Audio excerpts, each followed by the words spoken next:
Yay, we're live. We are live. Lying in my bed, I hear the clock ticking. Think of you, rolling confusion. Oh, wait.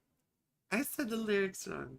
Confusion is nothing new. Something forgot the lyrics.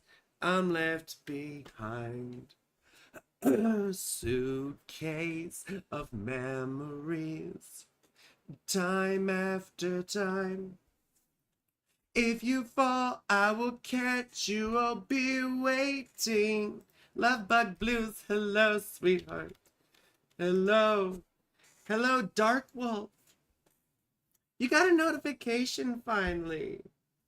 Hello, I recently started to follow you after having you on Facebook. You're stuck. Thank you. Yeah, as long as I don't piss you off, because I do that quite often. But I don't mean to. I don't mean to, I swear. Hello, Clara. Hello, Clarice. Hello, Clarice. I ate her liver with a nice Chianti. Sherry Berry, Sherry baby. Bexy, hello, darling. I was about to text you, but I had to get on my thing. I just got out of therapy, and I'm so sad because my therapist is moving on, and she's been such a great help and influence in my life. Arnold, hello, sweetheart. You're finally riding the dragon? Does that mean you're on opium? Isn't that what that means? Riding the dragon, isn't that taking opium? Oh my gosh. Dark Wolf, it's an honor and pleasure to have you. If you're lost, you can look and you will find me. Time after time. If you fall, I will catch you. I'll be waiting. Time after time. Time after time. So I just wanted to talk about why I'm so happy. Oh, it's the Chinese Year of the Dragon. I'm sorry. You see where my mind goes. So please like the stream, and subscribe to my channel if you haven't already. Okay? Please, please, please subscribe to my channel if you haven't already. Please. And share my shit with your homies. We're going to start doing members only live streams with astrology lessons. Today, I'm just so fucking stoked because I'm very openly partisan. Because I don't, you're an earth dragon. I'm a wood pig. I'm a wood pig. Or, no, I'm a water pig. I'm a water pig. I'm a water pig. Hi, cat. How are you? Anyway, I'm super excited because we just found out Kamala Harris is VP pick, which is governor of Minnesota, Tim Walz. He's an Aries with an Aquarius moon, and I'm so digging him. He's really cool. I'm so stoked on this. I'm so stoked. Oh yeah, I want to know everyone's Chinese astrology. I want to know everyone's Chinese astrology. Please tell me in the comments. I'm a water pig. I'm a water pig. I love sloshing around. Let me just double check. Am I a water pig? Chinese astrology. Chinese astrology. 1983. What was it? It was the year of the pig, but what? What element? What element? God damn it. What element is it? I think I'm a water pig. Am I a water pig? Yes, I'm a water pig. Okay, I'm a water pig. So anyway, you're an earth dragon. My mom is a wood dragon. We fight. I mean, earth and wood. We're smacking each other with stuff. You're a water monkey. One of the sea monkeys, Bexy. It reminds me of sea monkeys. Do you guys know about sea monkeys? You used to put these little, they're like brine shrimp that would grow in this little solution that you would have. And we called them sea monkeys, but they were really just, you're a water rooster. You know, a water cock. You're a wet cock. Look at that. You're a wet cock. It's very nice. I could say that word because I'm referring to roosters, you know? You're the head cock. Hey, cat, are you a cock too? So anyway, I'm super excited right now. And this is so fucking Mercury retrograde, yo. Because what just happened? Everyone was convinced it was going to be someone else. This dude, Shapiro. But then Kamala apparently made up her mind this morning and made a change of mind, which is so Mercury retrograde. And Virgo is the 10th house of the United States, you see. So this is all a big development. The 10th house in the United States chart to me represents the president. Because it's, you know, fire rabbit. You're a fire rabbit. Look at you. Look at you. I have an ex who's a rat. And I didn't mean Chinese astrology. Boom, boom, you know. Anyway, if y'all want to start throwing your shit in there, I'm going to talk a little bit about this because it's really interesting. And the astrology of the election itself. Because you see, we have a confluence of all sorts of cycles happening at the same fucking time. Don't we? We do. We've got Uranus going into Gemini next year. The last time this happened was during World War II, right? The United States entering World War II. So there's a lot of potential difficult things. Mina, hello. We've got an election, and basically the Democrats have gone from straight up losing to being in a dead heat. But still, there's a lot of enthusiasm now, you see, running up to this election. Also, this same aspect happened during the Civil War, the American Civil War. So you see, there's all these interesting cycles that we can look at in history to get an idea of where we are in time and space. Yes? And this is very important for us because it helps us to understand the context in which we live and appreciate the gravity of this context. You see, it's very, very wild. And so I'm, on the one hand, nervous and excited to see what happens. Because this election will determine the future of the United States for decades to come. Just like during the Civil War. And then once again during World War II. It's so funny because conventional authors have wrote about the 84-year cycle. Motherfucker, that's a Uranus cycle. That's a whole Uranus cycle. You see? Not just Uranus, but my anus too. So Arnold put his information in here. I'm going to start talking and we'll go through information, you know, we'll go through some of this stuff and bit by bit as we look at your charts because this stuff will pop up. The other thing I want to talk about today is houses as we go through your charts and what they mean and where they come from. So Arnold put his stuff in first, right? Arnold was first. Arnold was first. Hello, Mina. Mina Doodle. Our Labradoodle. Really quickly, the chart I have up is Tim Walz. We don't know. Sherry, you turn 61 tomorrow. You're the same age as Kamala and Tim Walz, basically. Congratulations, you've been going through your second Saturn return, haven't you? Right? In the house of the rising sun. Right? I forget all the lyrics to that song. It's a wonderful song.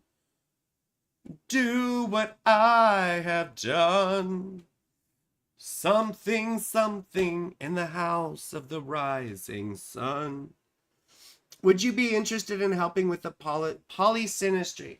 I'm poly myself, so please throw your information in there. We can do bi-wheels and tri-wheels and all kinds of stuff. So number one, let's go to Arnold. Hey, Arnold. Arnold probably doesn't remember Hey Arnold, because that was for millennials. Arnold Robbins. Robin of Locksley. What, cat? What do you want, cat? You want to jump up here? Come on. You can jump up. Dude, why are you acting like I'm a bouncer at Studio 54? Just come the fuck up. Jesus, cat.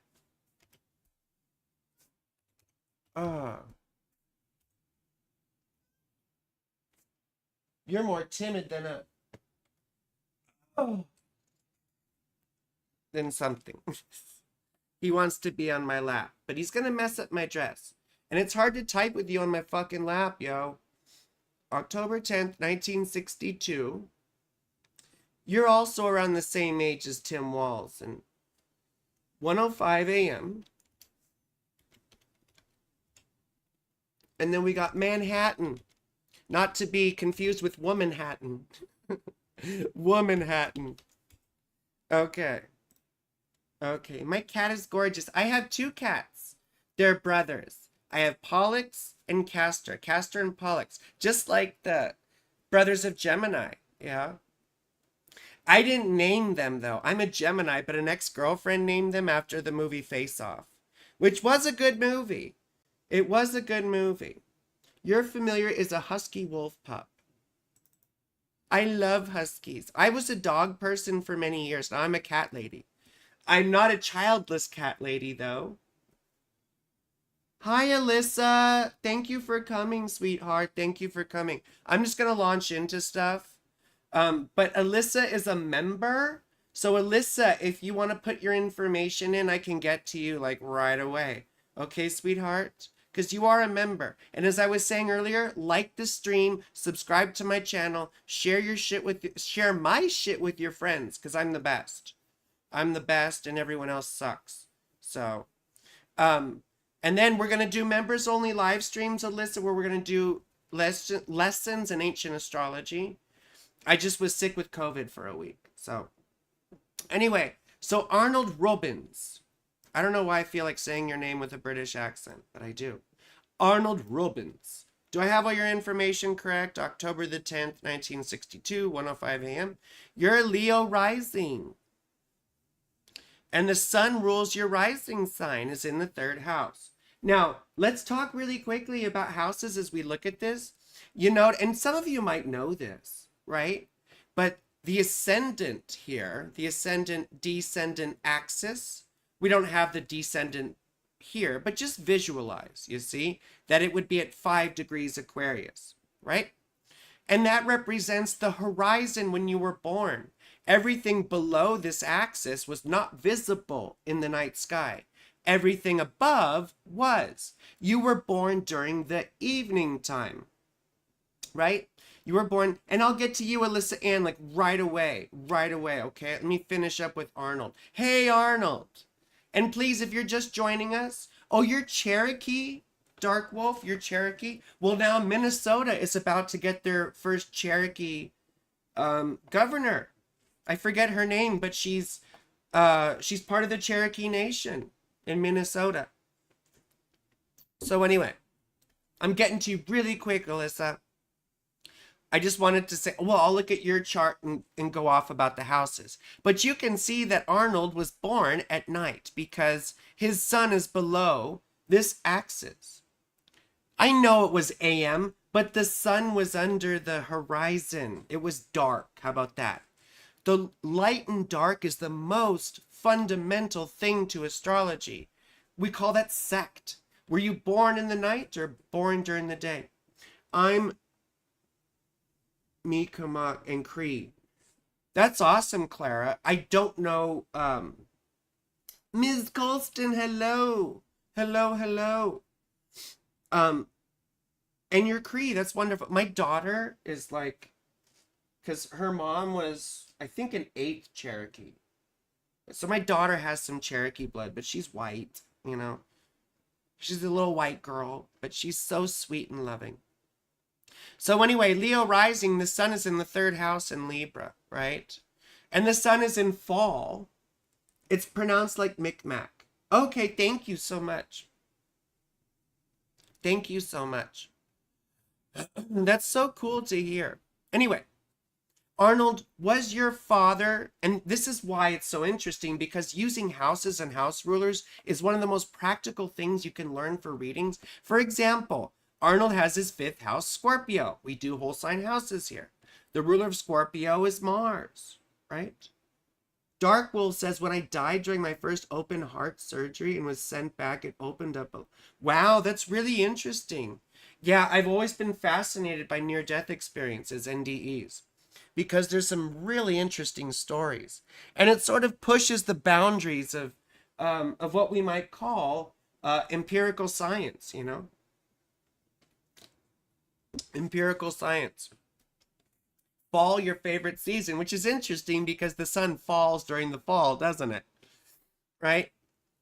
So this is quite interesting because your sun is in the third house ruling your first, which can indicate several things. Number one, it can indicate that siblings and family, extended family, were really important to you. On the other hand, it can indicate being a proficient communicator or someone who works in education. People who work with media, technology, stuff like that. You see? You never come back the same. I came back completely different. That's amazing. I mean, I've never had an NDE. Well, I've had a couple times I thought I was dying, but I haven't had to go and come back. No, he didn't drink, but he had some of the character. Well, see, the other thing about having your fourth house ruler in the 12th house can be mental health issues. It can also be, not being in the limelight. It can have, sometimes it's when the father isn't around, So there's all sorts of ways it can appear. But you see how interesting that is. Now, with Saturn in the 7th house, usually that means hyper independence, you see. But Saturn's also in the sign that, they rule. So it's also a very happy Saturn. It's just that happy Saturns don't do anything good for a long time. Interesting. You had your second Saturn return back in 2021. That's very interesting. I had a friend who had her throat slit staying in a shelter. Oh my gosh. Jeez Louise. Fall is definitely the best season. I mean, all of us white ladies freak out when it's fall, don't we? It's like, ooh, pumpkin spice latte. I'm gonna choke on a fucking pumpkin, They got pumpkin spice Windex, apparently. I'm kidding. I made that shit up. But you feel me? So anyway, having Mercury in the 3rd house, but retrograde, again, usually signals an intelligent type person, but you may be a bit slower, right? Any insight into career? Well, your career is represented by Venus here. Now, career is always going to be a difficult thing for you, in terms of, Beck says PSL.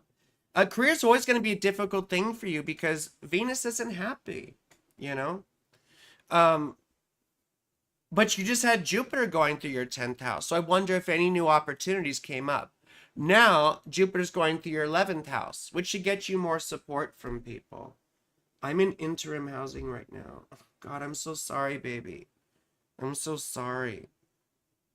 I don't know what to say, sweetheart. That's a lot. That's a lot to go through. I'm so sorry. I wish I could say more useful stuff. Huh, you got Venus in the moon square. There's your relationship problems. Like me, we get really paranoid. Hi, Amber. We get really paranoid, don't we? Please like the stream and subscribe to my channel if you're just joining me. I prioritize members and donations. So after Arnold, we're going right to members. But anyway, in terms of career, gosh, you had Mars going through there too. So I wonder if when Mars was going through Taurus, which would have been, the last couple of months, you could say June, July, Mars was in Taurus, and that may have caused you to want to quit a job. Or maybe you got into differences with your boss, you know? Alyssa says, I also lived in a shelter for a little bit. I'm so sorry, baby. I'm so sorry. That's the one thing I've been really lucky with, you know, is housing stuff. So anyway, for the last couple of months, you may have had differences with a boss or whatever. But now Venus is in Virgo, your second house, which is lovely, right? And that is lovely for career. That could be little opportunities coming up, right? It's ruled by Venus, so I don't know if you have a female boss or a female supporter or someone that makes your profile a little bit higher. Please like the stream and subscribe to my fucking channel. I'm almost at 2,500 subscribers, and I need to get to 3,000 here quick. Please help me. Help me, Obi-Wan Kenobi. You're my only hope. Okay, we need to get to Alyssa. But in terms of career here, being an environmental messiah in the period of anthropogenic climate disruption with accelerating deterioration of Earth life systems is a problem. Hard to find listing for that job title. Well, depending on what degrees you have. I mean, it's sort of interesting that you're interested in climate and Earth because the 4th house represents your homeland, but for you, it's your home planet. I'm going back to my home planet. My home planet needs me, right? My home planet needs me. You love my Venus knife. Yes, I designed that. And I have my Jupiter pistol. And I have a Saturn AR-15 I'm going to put right here. And then I'm getting Saturn Girl right there. You know? Anyway, please like the stream, subscribe to my channel. I got to move on. But career stuff is looking up a little bit with Venus, right? Going through your second house. Yeah, she's not happy in Virgo. But as far as being in your second house, bringing a benefic influence, you could see new opportunities pop up, right? That's typically what happens. We'd have to look at your zodiacal releasing to know more. I guess I can look at that really quickly. Oops, all my naughty stuff is showing up. I'm about to start up my naughty content again on a couple of my other channels. I can't mention that here because I'll get in trouble on YouTube. But I'll try and post about that somehow. I don't know how to advertise that. I guess all I can do it on is Twitter. And you could follow me on X, Twitter, whatever the fuck it's called. But I just want to advise you, I get really nasty on there because I could say whatever I want, you know. Let's go back to Arnold, okay? We'll go back to you, Arnold, okay? Let's move on to a member really quickly because she's been very patient and she's one of my members. But we'll look at your zodiacal releasing in a bit. There's some good signs though, Arnold. Venus ruling your 10th house, going through your second house is lovely for business. Mercury's going retrograde in your second house. Your attention has been shifted towards finances and money. If you're involved, yes, I need to do Reddit. Bexy, my girlfriend Bexy. Bexy, baby, please show me how to do, she's coming over today. And please show me how to do Reddit, because I need to do Reddit to advertise my naughty content and my readings, because, you know, I should start doing naughty readings. That would be fun. So anyway, there's a lot of interesting stuff, right? Because the second house, with Mercury going retrograde in your second house, your mind is on your money. But you got to go, Mercury's going back into your first house, which means you got to sell yourself. Look the part, look fucking professional, right? The second house also rules businesses. Bexy says, remind me tonight. I will, baby. I love my Bexy. I love my Bexy. She's so sweet. She treats me like a queen. And I hope I treat her pretty well. I sure do. Mystic Wolf Council. You're a wolf knight. That's pretty cool. That's pretty cool. Now I see some people here, so please like my fucking stream, yo. Now let's go to Alyssa. Alyssa. I hope you're still here, Alyssa, because I'm going to you. Alyssa, it's your birthday. Happy birthday, Alyssa. I hope you're still here, Alyssa. I hope you're still here. Oh, you just had a birthday. You just had your birthday. And then I'm getting to everyone else, okay? Don't worry. I'm getting to all of you, and I will get to everyone's chart. If you just hang out and be patient, I will get to your fucking chart. And then I have Bexy coming over, and we're gonna have a fun time. We're gonna have a fun time. I love it. I love it. 7:30 p.m. 7:30 p.m. Hillsboro. And thank you for putting the county. Please, everyone, put the county in there if you can, because sometimes there's multiple cities, or, you know, the same city in multiple counties. Okay. She loves you too. Thank you, Betsy. Dark Wolf, long live the indigenous people. Yes, we're very indigenous supportive here. We're international and we support indigenous people. In fact, we support all oppressed people here. So, oops, animate, and we'll throw this up on the screen. What the fuck? Ugh, wrong shit. Come on, motherfucker. Just work for me. Why can't shit work? I need my little brother doing this shit for me. Oops. Put my sleeve down. So if you're just joining me, like the stream and subscribe to my channel. Smash that like that smash. So here's Alyssa really quick. Alyssa has also Saturn in Aquarius, because they were born, you know, like 30 years after Arnold. And the thing about Saturn in the second house is that oftentimes it can lead to a sense of lack earlier in life. We see people who grow up poor, or who at least feel like they're poor. You know, my sister has this, and she grew up in a much more difficult circumstance when my dad was younger. You know, and then my dad was a lot better off when I was born. You know, like he was 45 when I was born and 25 when she was born. And he was just starting out. So, and he was in Vietnam then, you know? So totally different experiences.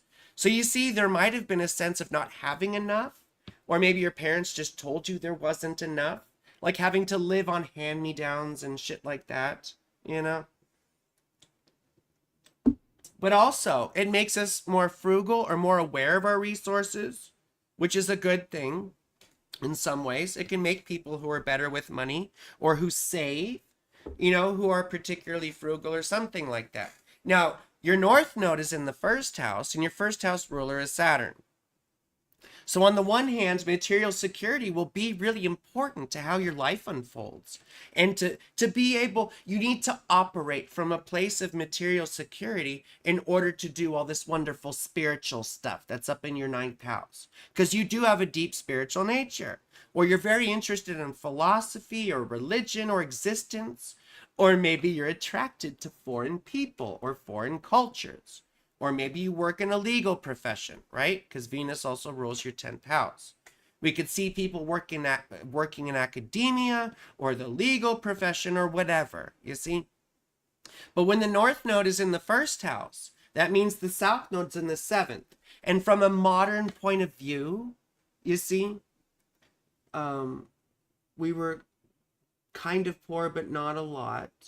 But I definitely am used to it in my adult life for sure. Well, I mean, I would expect your financial situation to have gotten better with the happy Saturn retrograde.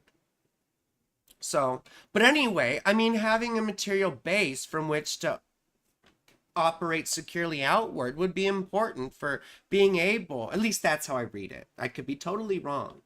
But that's usually, that would represent the need for a stable material base from which you could operate out in all this deeper philosophical stuff that probably interests you, right? And Mercury is just now going retrograde here in your 9th house, which also means that this is a time when your attention is going towards, you know, the deeper questions in life, you see? And Mercury's going retrograde back into your 8th house. So there may be debt or money issues that you left untaken care of, right? There may be some financial or, tax or debt issues that you need to go back and readdress.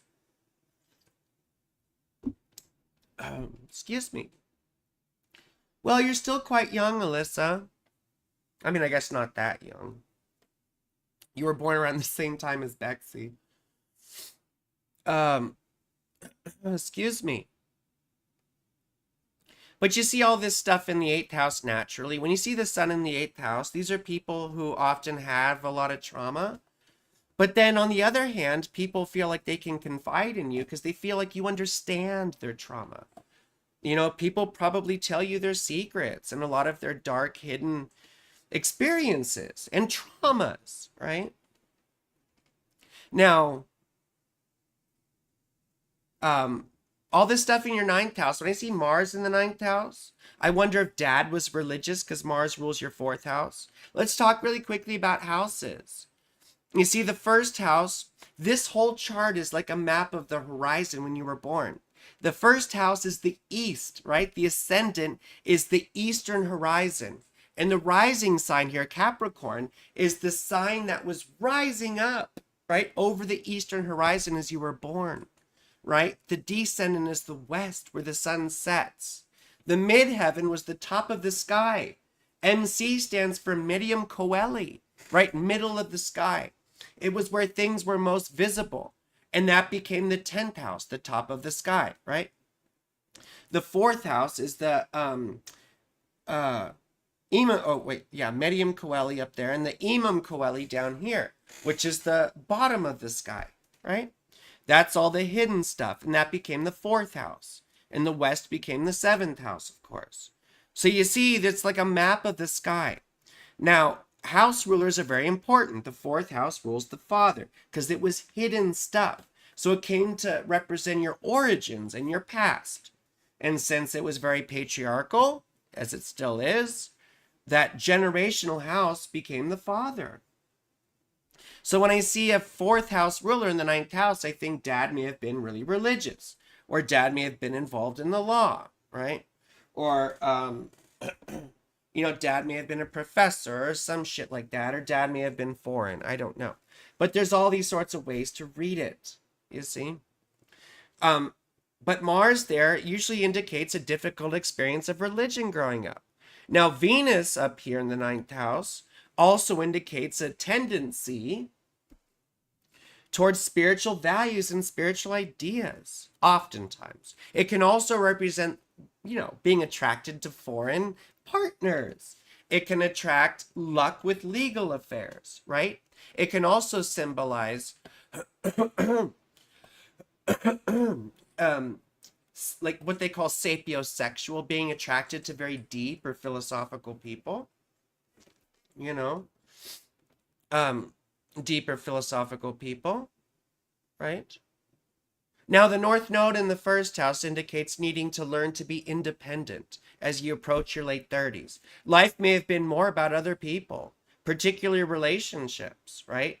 For the first 36 years or so.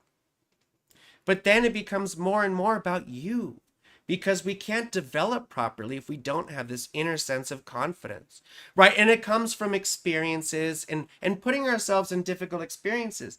I was just talking to my therapist about this, but I was at the museum with my daughter. We used the bathroom, and then, we finished. We went up 3 flights of stairs. We got to this exhibit that had a big line, right? And then once we get into the exhibit, after waiting for a while, this nice lady comes up to me and she says, "Excuse me, I'm sorry, but your dress is stuck in your underwear." And I'm like, okay, thank you. And normally before I would have died. But I was able to let that go really quickly and be like, whatever. And you see, those are things that we learn over time through experience and learning to let go, right? And the 8th house here is also about learning to let go. And yes, happy birthday, Alyssa. Happy birthday.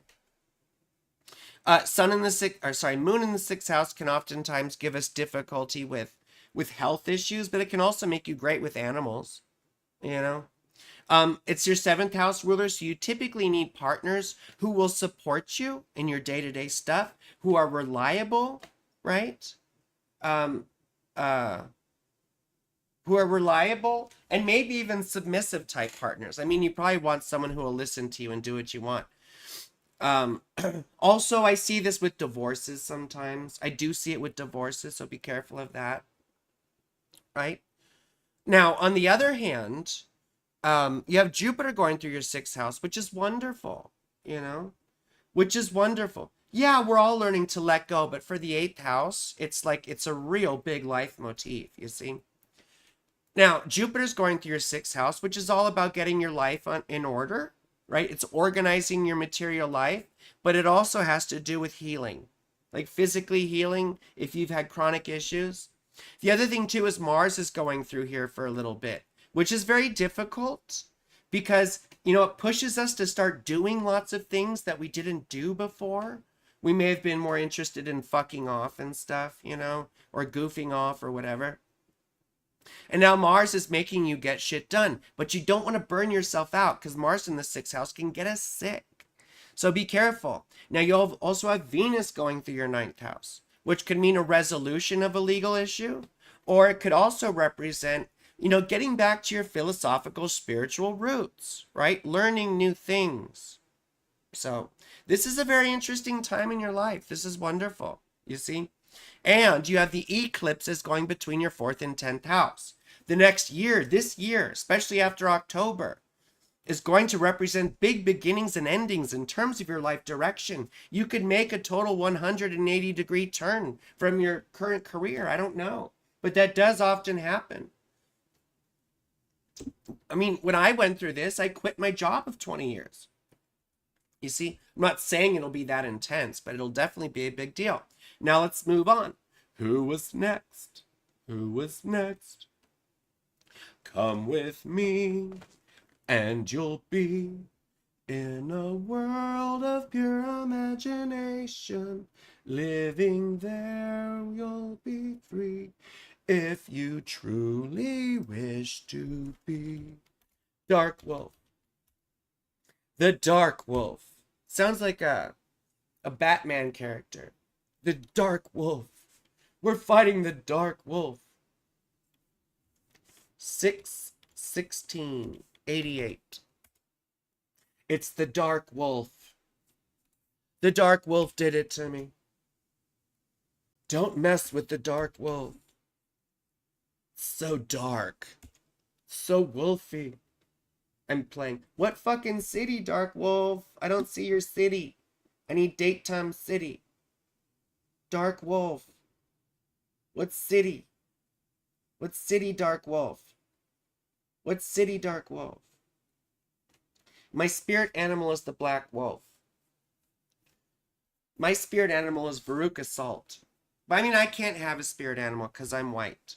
I have no native blood. No native blood. Or at least that. I did my 23andMe. It was 96% Irish and like 3 to 4% Scandinavian, you know. Rolla, Missouri. Thank you, Dark Wolf. Missouri. Missouri. My grandfather used to say Missouri. Oh, I didn't realize, Ms. Colton, I got to get back to you. Although I've read your chart so many times, I wonder if there's how much more there is to say right now. So you got Pluto in the first house, which makes you a bit creepy and dark anyway, which is lovely. Which is lovely. It's a very powerful kind of placement. Can be very difficult because people get very jealous of us, you know? People get very jealous of us when we have Pluto aspecting the ascendant or in the first house. You also have all this 8th house stuff, don't you? You also have all this 8th house stuff. Now, for those of you who don't, where did everyone go? Why are you leaving? Come on. Put your information in and I'll get to all your fucking shit, yo. Anyway. All this stuff in the 8th house, very similar to Alyssa, right? Once again, indicating the trauma stuff. And also indicating a deep empathy, right? Now, there could be a lot of issues with fear, too. Maybe fear was a big obstacle when you were growing up, with Chiron in the 8th house. Maybe you've had a difficult financial situation. But since Venus also rules your 8th house, depending on what your sexual orientation is, I'd expect you to be interested in the bad boys and girls, right? You'd be interested in the dangerous types. Either people who seem dangerous or shady, the kind of people you wouldn't want to introduce to your parents, right? Who'll give you a thrill, perhaps, but they can also be abusive sometimes. Now, also having a constructive, right, Venus in the 8th house, ruling your 7th. Of course, the 7th, remember, was opposite the 1st house, so it became relationships and partners, right? Finances have been tight, right? Well, excuse me. With Mars going through your 8th house right now, that's not surprising. You see, with Mars going through your 8th house, there's a tendency to spend or to have surprise expenses that you have to attend to, you see? So anyway, a constructive way to look at the 7th house ruler of relationships in the 8th house of death and debt and all that sort of thing is finding a partner who's not afraid to explore trauma with you, right? A partner who's a healing influence. That's the constructive experience or the constructive goal of a 7th house ruler in the 8th house. Mercury's very happy there, which is lovely, right? Which usually gives a bit of a financial acumen. You may have had a friend pass away when you were younger. You may have had a friend pass away. That might be a thing. But as you get older, when you came back, my relationship went up in flames. I'm so sorry, sweetheart. I'm so sorry. Well, currently, trying to see if I see any relationship stuff. I mean, you could tell me if there's anything you'd particularly like to know about. You have all this fifth house stuff like I do. I have Mars in the 5th house and my North Node there. And I'm extremely sexual. In fact, I'm addicted to orgasms, which is, my therapist says it's okay. There's a lot worse addictions. But you see, with the North Node, it can sometimes take over our attention or our lives. I know for me, it's sex. For you, it might be other things like having fun, being expressive, creativity, all that stuff. For you, for me, it's sex. So Venus going through your 11th house right now, which is good for reuniting with friends. Anything with your career, your destiny. Anything with your career, your destiny. Well, the sun rules your career, right? And the sun right now is in Leo still, right? Yeah, still in Leo. Sex and adrenaline. Yeah, exactly. That's a big part of it, you see. The sun rules your 10th house, and the sun is in Leo right now. So this is very cool. This is a wonderful thing in terms of career, at least for visibility. This would be a great time to apply for things, right? Because you're going to want to make yourself attractive to employers, right? This is a time to sell yourself. The sun radiates, right? Wherever the sun happens to be. And the sun right now is going through your 10th house. So, get out there and start applying for things because this is sort of auspicious. And Mercury is going retrograde back into your fucking 10th house. And what's that? It means either A, getting notified. Sorry, I got distracted by the chat. Getting notified about a job that you may have applied for. But it's also going back and working on your career or your life direction. So there's something you left undone that's being indicated by Mercury. And Mercury goes back into Leo on August 14th, you see? So something between August 14th and September 4th, is focused on your career. Your mind is going back to your career. So it's not surprising to me you asked that question. And you should expect, right? Because Mercury also rules your 11th house, which is supporters. You should expect a friend or someone close to you to alert you to an opportunity, right? So keep your eyes and ears open and just make yourself look good to employers, right? Remember, on your resume, you should always tell everyone what you've done. They want to know what good you've done. So yeah, I think this is great, but you're going to want to check zodiacal releasing too, right? Dark Wolf said I was an Army Ranger and a firefighter EMT. Wow, that's very commendable, right? That's very commendable. That's really amazing.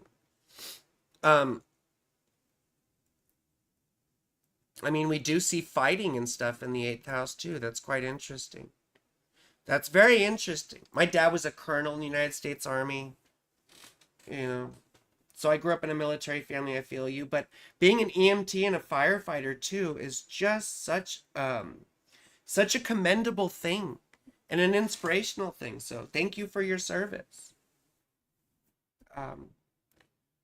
But let's move on in a second because we got to get to everybody else. Moon in the 9th house, though, it's not surprising that you had all this sort of attraction to your ancestors and spirituality and philosophy, because I have the moon in my 9th house too.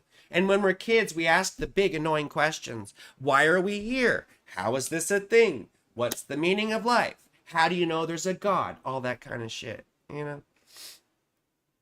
Let's go to see if I see anything from Ms. Colston quick. You are a warrior. I mean, Mars is the warrior, isn't he? Mars rules your 1st house and is in your 5th, right? So that's why you say adrenaline, like fun and challenges and almost competing with yourself is sort of part of your life motif, Moon Dancer says my spouse is in the Army.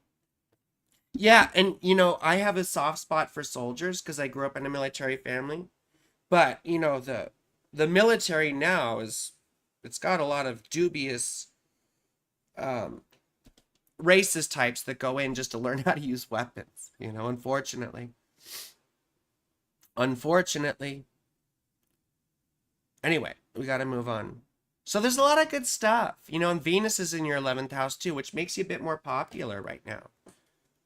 So Venus going through your 11th house. Jupiter's going through the 8th, right? So you may get luck from Alyssa, gotta jump off. Thank you, Alyssa. Thank you.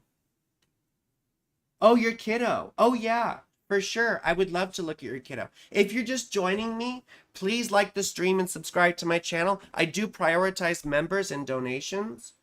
So, yes, I would love to look at your child's chart. And in terms of synastry, a lot of my clients like to do it with their children, like to do synastry with their kids. So anyone who wants a reading, just remember that's an option. So who is after?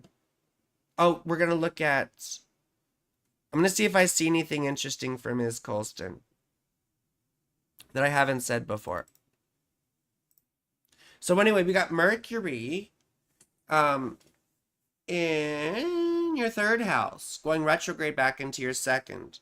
So there's either an expense or a bill or maybe a check or some bit of financial something that you left undone. It might be having to replace a bit of equipment. It might be a bank account issue, being overdrafted, something like that. Dealing with your bank somehow. That could be something that you have to readdress, right? Could be something for your business that you have to reinvest in. Yeah. But there's going to be money that you're dropping probably, right? Now, Mercury had turned your attention to communications, perhaps, to being able to disseminate the information, right, that you've been gaining. And Saturn is going through your 9th house, which is deconstructing what we believe. So obviously you've been getting redirected in terms of your philosophical beliefs, or a legal situation could have popped up, Do I do past life readings? No, I don't. I can tell you about the nodes, right? In modern astrology, they say the nodes can represent past lives, like the South Node and all that. To be honest, I don't focus on that sort of stuff anymore. I focus on practical things Because even, let me read you a quote that one of my gurus said about past lives. Let me read you a quote. Past lives. A student says to Nisargadatta, one of my gurus, can a yogi know his past lives? Oh, and Ramana Maharshi, one of my gurus, Sri Ramana, he says, do you know the present life, such that you wish to find the past? Find out the present, and the rest will follow. Even with our present limited knowledge, you suffer so much. Why should you burden yourself with more knowledge about the past? What Sri Ramana is saying is right here, right now. Your consciousness is here now, right? I have a deep connection to ancient Mesopotamia. You know, I may have been there. I don't know, and I don't really care. Because what I'm interested in is finding out where consciousness arises now, this life, right? We don't know for sure if we're going to have another one. And I would venture to say we don't even know for sure if we had a past one. We may have vague feelings, right? And fleeting impressions of something that seems completely true and real. But what will it profit us? What will it profit us in the long term? Maybe it gives you a sense of context. I don't know. It's not for me to judge. I'm just giving my opinion here, you know? What we do now shapes the future of Mother Earth in the next 7 generations ahead. I mean, sure, that's a perspective you can be looking at. And another perspective is we never get to the future because there's only right now, you know? We can have an awareness of repetitive cycles and patterns and the qualities behind them. But ultimately what I've found is that what matters most in life is understanding the source of consciousness right here, right now, which we don't, to me, that's completely an internal realization. Whereas when we start thinking about reincarnation and all these other sorts of things, I mean, it's putting our attention outside of us into a phenomenal thing, you know? Whereas what Sri Ramana was talking about was learning how to fix the attention on the sensation of being you, right? The sensation of being here, of being aware, alive, and awake. But anyway, you see, I'm getting preachy, and I don't need to judge your situation because your ancestors, your feeling of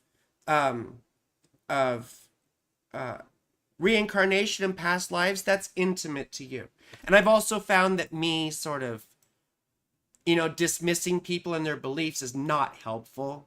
It's not helpful. I just went through 28 years, almost 30 years really, of seeing a lot of spiritual abuse and stuff. So anyway, I don't do past life readings, in short, because no, it's okay, Dark Wolf, and don't take any of my exposition there as dismissive, because it's not. I just feel it's really important to distinguish for a lot of, and it sounds like you're very well versed and you're very well put together. It's just I see a lot of people in this community who completely avoid the center, so to speak, by going round and round around the periphery with all these sorts of phenomenal things and external. I mean, really, there shouldn't be a division between external and internal, but it's about what we identify with, right? We tend to identify with our ancestors, identify with our past, identify with the future possibilities, right? But we have no past. We have no future. Because because ultimately all these identities are just conditions that we've acquired in life and sort of like overcoats we've put on. And Dark Wolf, please, I'm using this as an opportunity to just express my own realizations. I'm not being mean or bitchy to you. I'm sorry. I'm not trying to give that impression whatsoever. I'm really not. And I totally understand you've been showed things and that you've been guided and all that. I appreciate that. And that's also part of your culture, you know? That's part of your culture. I'm speaking from my own realizations, you see? So anyway. But Ms. Colston, as I was saying, expenses, right? And your attention has been turned into disseminating information. Disseminating information. Perhaps you get messages from a sibling. That could be a thing. Sorry, my fizzy water. You could get messages from a sibling or from an aunt, uncle, cousin, or someone from your extended family. You see? And then Venus now going through your third house too. It could be one of them visits you. You could get contacted by a sister, since it's Venus in particular. You know? Anyway, I hope that's useful, Ms. Colston, but you notice how there's a big emphasis right now on what you believe and what you think and how you communicate about what you believe or how you believe in things. You see? Anyway, who was next? I was just reading from the Feminomicon. It's the trans girl book of spells, the Feminomicon. We did Arnold. Hey, Arnold. We did Hey, Arnold. We did Dark Wolf. We did Ms. Colston. Haley Rodriguez. Are you still here, Haley? Please let me know if you're still here. I just want to get to people who are here. Rodriguez. Haley. Haley. Every time I think of Haley, I think of Haley Mathers, Eminem's daughter. Eminem's daughter. Apparently Gen Z's trying to cancel Eminem. I mean, I love his rapping and stuff, but he has said some wacky things. Alice, Texas. You can get anything you want at Alice's restaurant. Come on, you son of a bitch. Streamlabs. Streamlabs. I need to get more familiar with Streamlabs. Please like the stream. Arnold says my head is shaped like a football. Oh, I'm circling back. Yeah, I'll circle back to you. Just for your zodiacal releasing.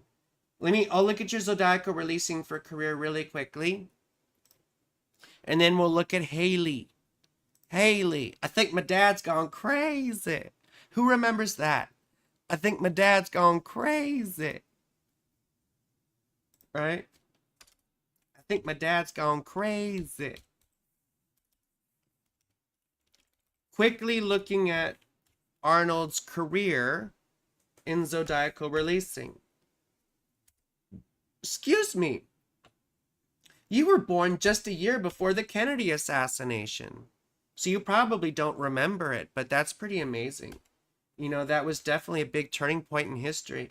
And I would venture to say that this election is the most important election since 1960, the election of Kennedy, right? Of John Fitzgerald, JFK.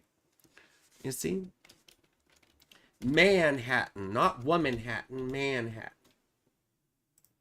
Okay. So we're looking at your lot of spirit.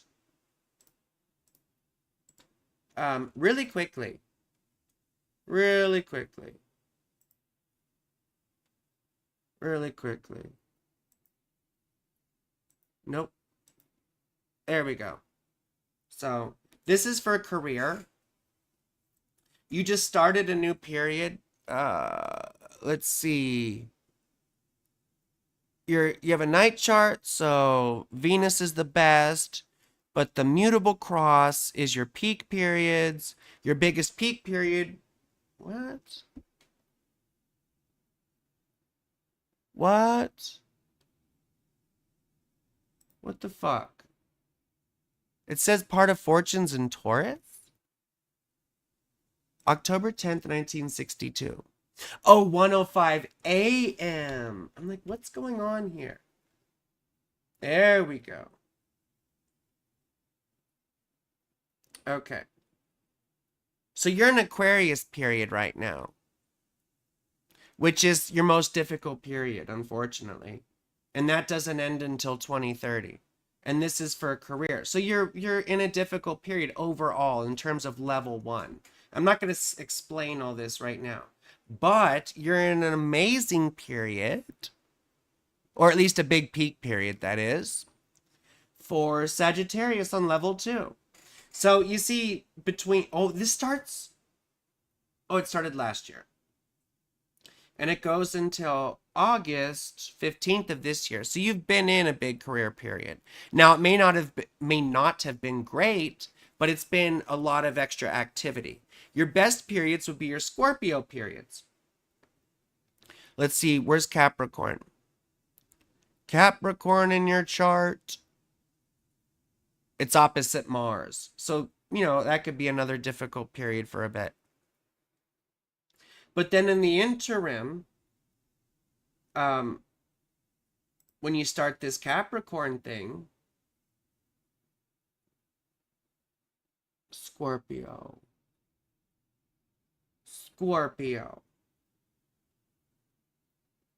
I think you'll see some good stuff next year, towards the end of next year, from November leading into December. I know that seems far away, but it definitely looks like that, you see?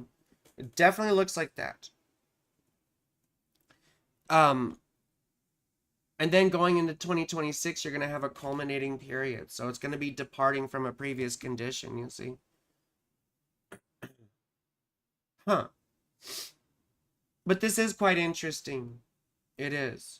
And then you start a big peak period in 2030. I know that's such a far away time, because these level 1 things take a long time. So anyway, Gemini. This has been another big period for you. Well, now it's in June. So after August 15th, you're going to have these other little peak periods, which are interesting. January coming up, and then April, and then September. Now you have Jupiter in Pisces, so it makes these periods a little bit nicer, but it's a little bit nicer. It would be best if Venus was being aspected there. But still, that's good stuff. I mean, my Jupiter's in Sag, and I have really good Sagittarius periods, but it's always a mixed bag, you see? So anyway, unfortunately, you've been in a difficult spot now. You've been in a difficult spot now, or will be, at least, for most of 2025. So, anyway, let's go on to Haley, because her dad's gone crazy. I think my dad's gone crazy.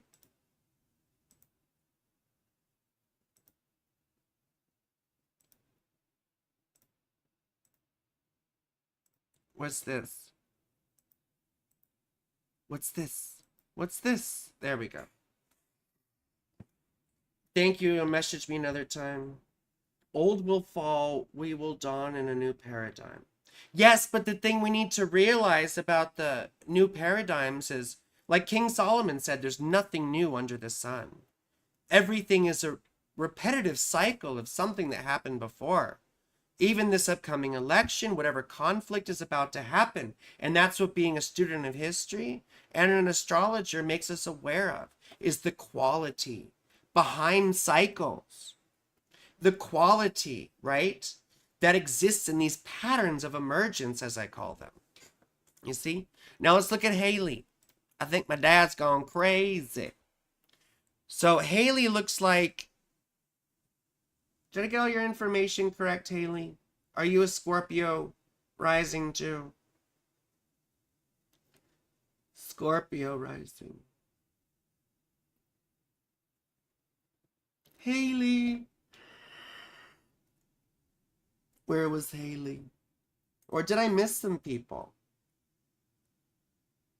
I saw Arnold. Here's Haley, and then after Haley, it's Mina Doodle. Or Clara Cross. I'm sorry, Clara Cross. Oh, wait. I need more information from Clara. Clara did say my cat was gorgeous, so that's very sweet. Anyway, so we've got Scorpio rising here, it looks like. Or did I get all that right? 7:54 p.m. Excuse me. So, again, we've got Pluto in the first house, a little creepy. Part of fortune in the first house, which is very interesting. You've technically got, oh my God, see? This is one of those things where you were born literally at twilight, you know? You were literally born at twilight. Are you here, Haley? Okay, cool, you are here. You need more information. Yeah, I need your date, time, city.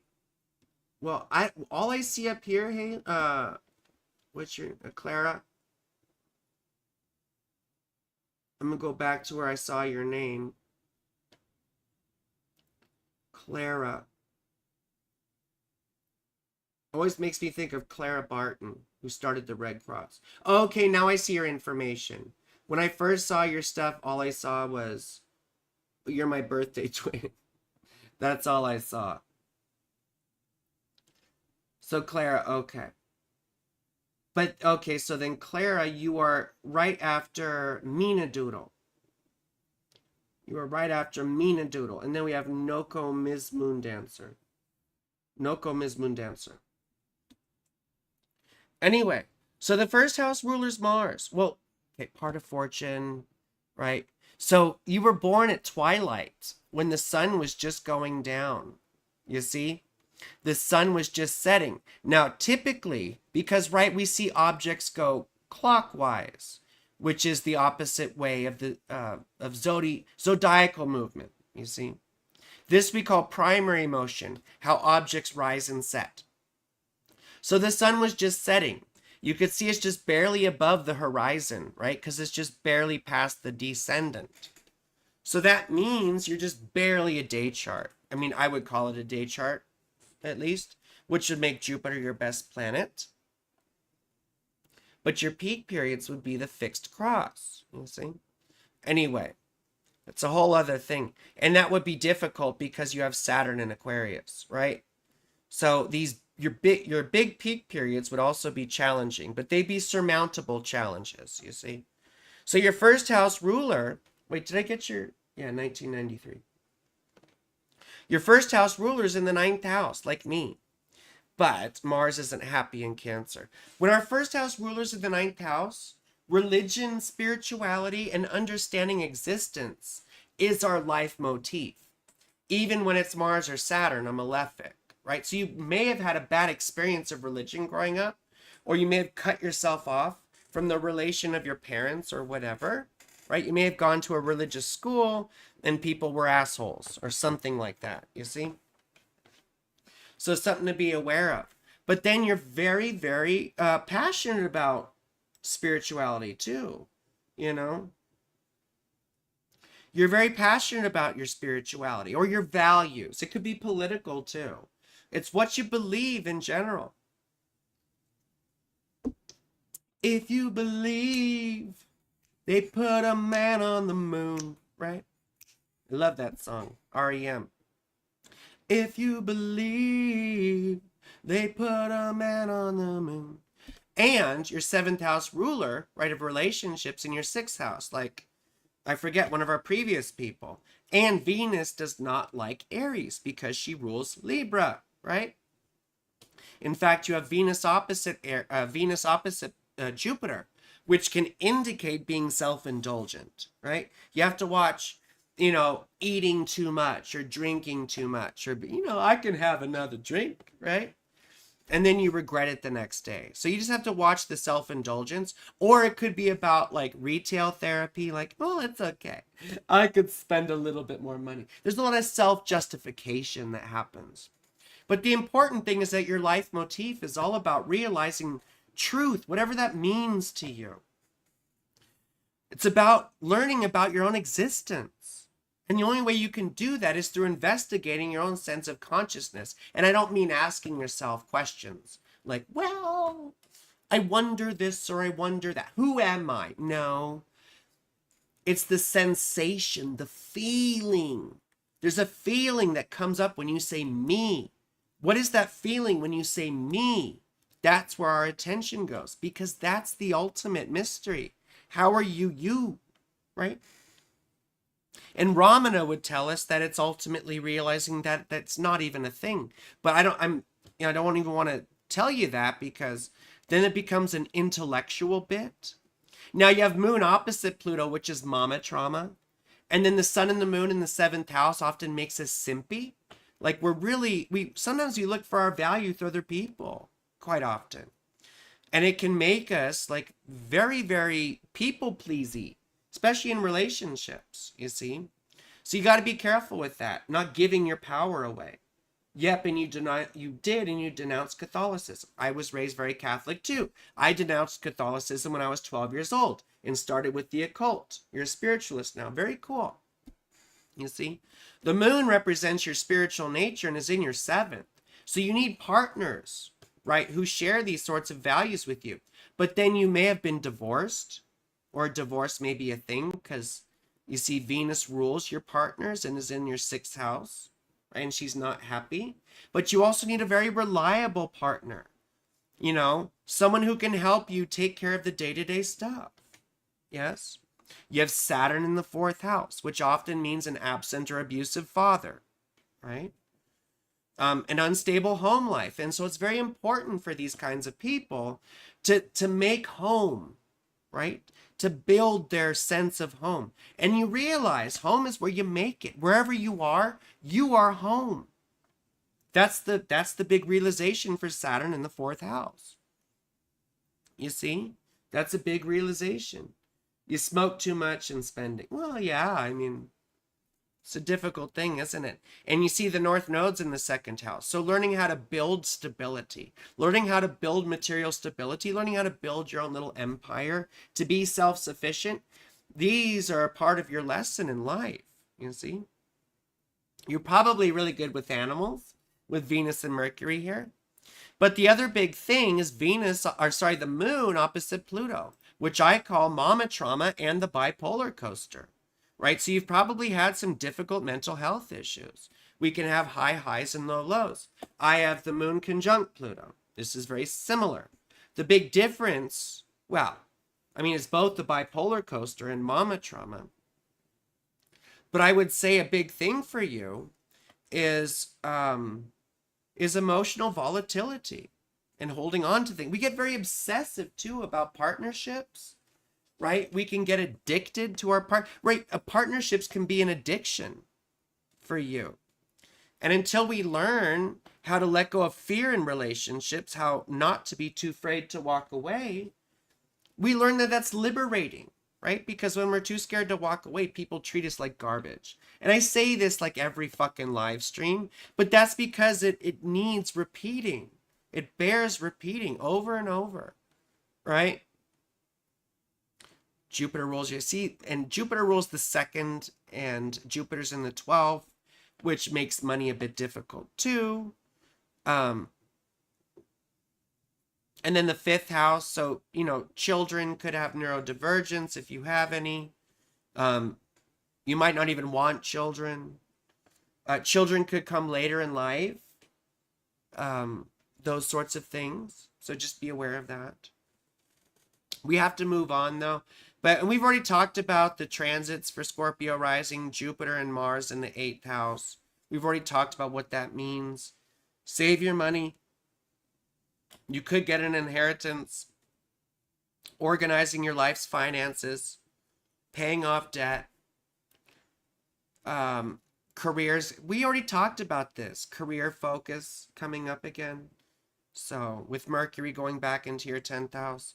And enjoy the little bit of popularity that comes with Venus in your 11th house. It's a short transit, but it should make you want to go out and connect with people again, you know. So Clara was next.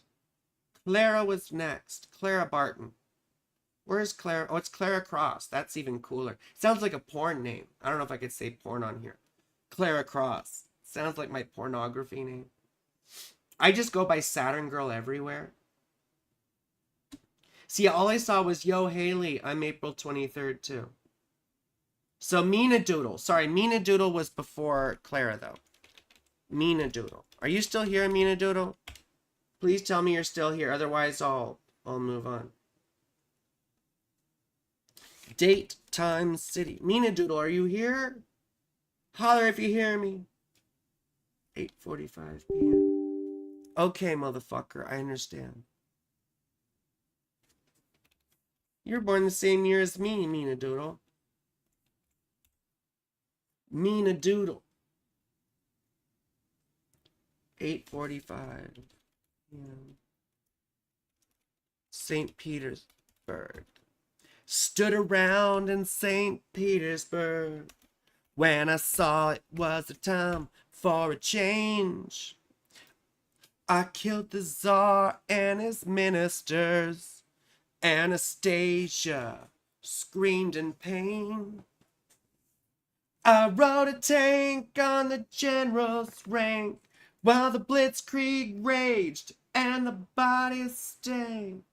That's Sympathy for the Devil by the Rolling Stones. Whenever I see St. Petersburg, I think of that. Speaking of home, I'm on the path to making a big move up to Ohio. Could you check the transits about how...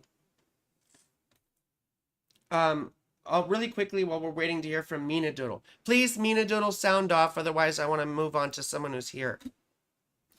Please, Mina Doodle, sound off. What were you saying? Speaking of home, I'm on the path. So home. Home, home, home, home, home.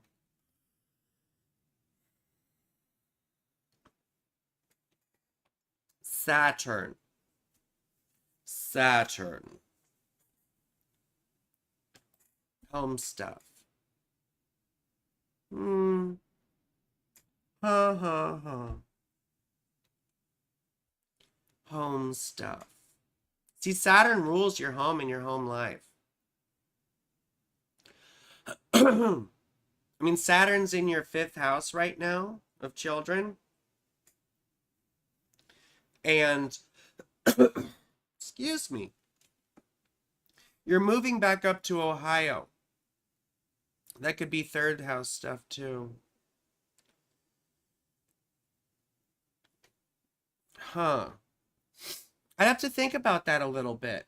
Well, I mean, the interesting thing is that you're having there's a lunar eclipse in September, right? And you're going to have the moon in your 5th house, which is sort of interesting because it's bringing an end to whatever the cycle was for you with the 5th and 11th house. Now, typically I would see that as sort of coming out of your shell again and learning to have fun after a really tumultuous time. After a really tumultuous time the last year or so. Well, 2023, I imagine, was a very difficult year. Oh, I'm looking at Mina Doodle's chart. No, I'm not. I'm looking at Haley's. Mina Doodle's chart is on the screen, but I'm personally looking at Haley's, right? Saturn Girl, you are welcome to join and share on Mystical Wolf Council. It's a safe place for all my people. Thank you for the offer. That's very sweet of you. Is Mina Doodle still here? Otherwise, I'm moving on to Clara. Is Mina Doodle? I will give you another minute while I look at this. As far as moving. Yeah, I mean, I can have a couple different windows open. I just didn't feel like throwing her chart back up on the screen because it was extra effort that I didn't want to make, you know. But it's all good. It's all good. I don't know. These eclipses are sort of indicating a need for healing, right?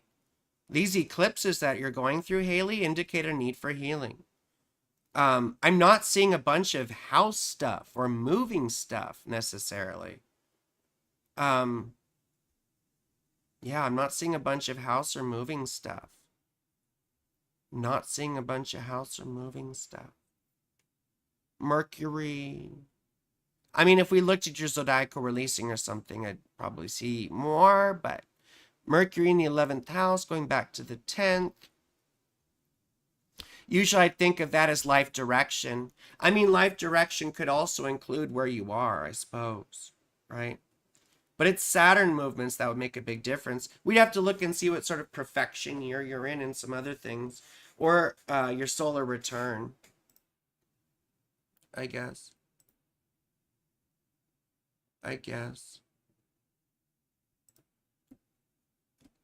I think my dad's gone crazy. I think my dad's gone crazy. You were Scorpio rising. So Aquarius was your 4th house.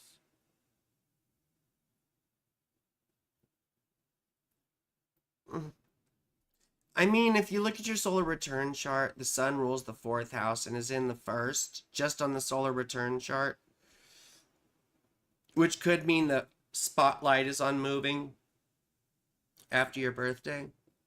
So, but Amber, let's see if we do. Let me get to Mina Doodle. Are you here? I didn't see Mina Doodle, so I'm going to Clara Barton. Clara Barton. Clara Cross. My porn name. Clara Cross. You ever notice how porn names are usually alliterative? Like Clara Cross or Jenna Jameson or John Jacob. I don't know. I'm just making shit up now. Okay. Okay. Where's Clara? April 23rd.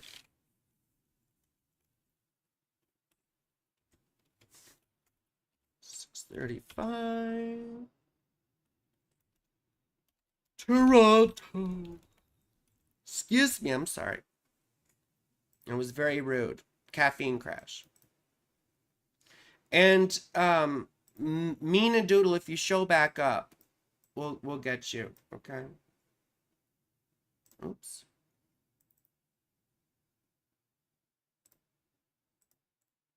God damn it.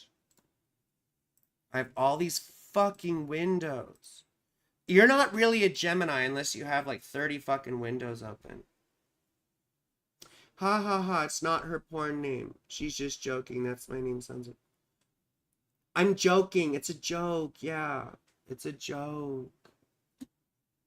It's a joke. You know? Have fun. I got a bunch of 5th house shit, so I'm always joking and having fun. And please like the stream and subscribe to my channel. So look at all this stuff you have in your 1st house, sweetheart. It does sound like a porn name, though. I've had more than 2,000 tabs open. Right? And you're a Capricorn. There you go. But you have a Gemini Venus. Gemini Venus, everyone jokes about it being a slut. Right? But the thing about Gemini Venus is it's not... I've known a lot of like monogamous, very sort of loyal Gemini Venus people. I've got more windows open than a skyscraper. You know what I'm saying? So, I should say more than a skyscraper in August, right? But all this stuff in the 1st house sort of indicates someone who feels very important or feels a sense of destiny. You know, like I'm meant to do this or meant to do that. Now, when Mercury's in the 1st house, it tends to make someone very intelligent. You're a Capricorn, I'm a Taurus, and you are a slut. Yay! You're a slut like me. I'm a big fucking slut too, but for me it's the 5th house stuff. You know? I mean, I fall in love, of course, but I still need lots of sex and I need lots of people. Even when I'm in love with someone, I still need to see other people. Well, I can only see a couple people at a time because I'm a single parent, you know? But you see, Venus in Gemini is very cerebral. It needs to connect with people on an intellectual level. Now, the reason why it gets known as a slut, because Venus in Gemini needs to taste everything.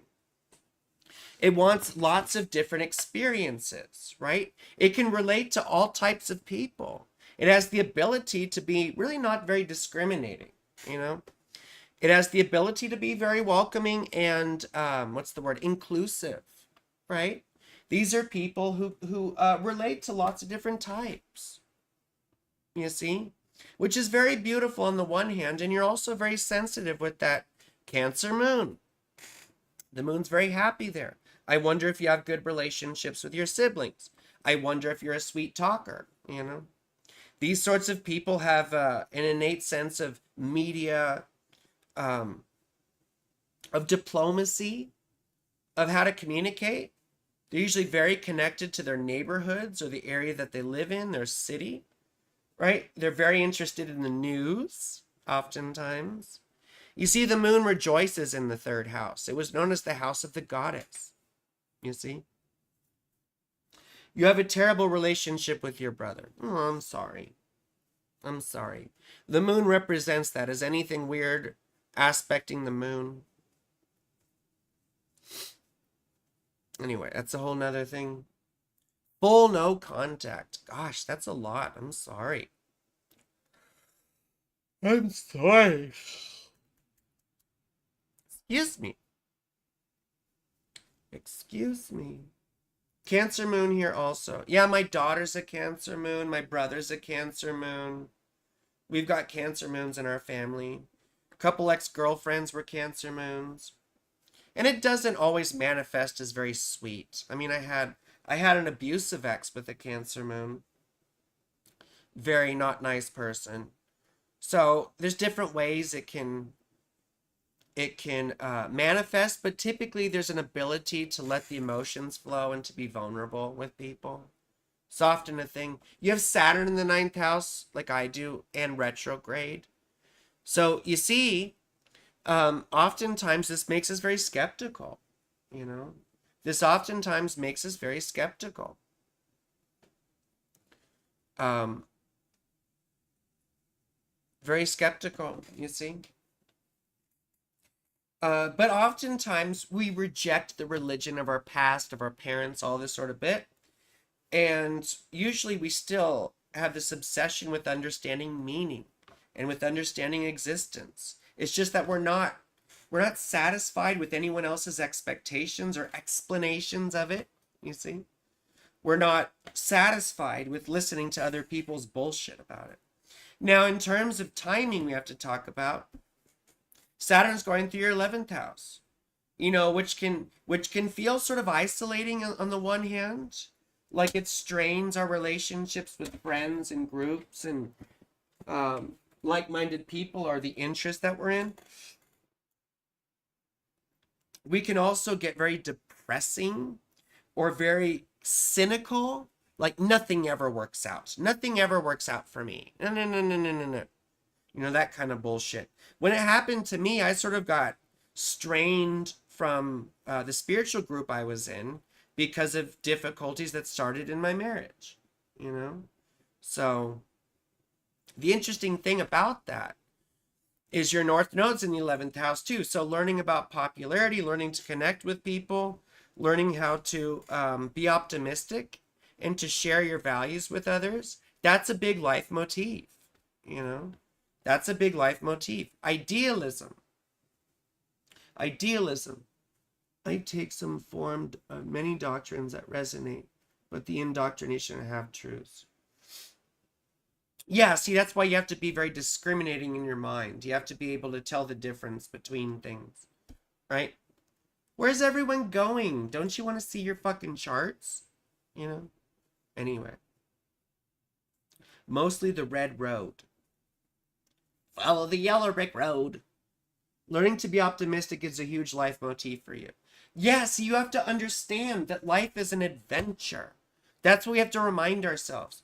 You know, Christ said, lest you become as little children, you shall never enter the kingdom of heaven.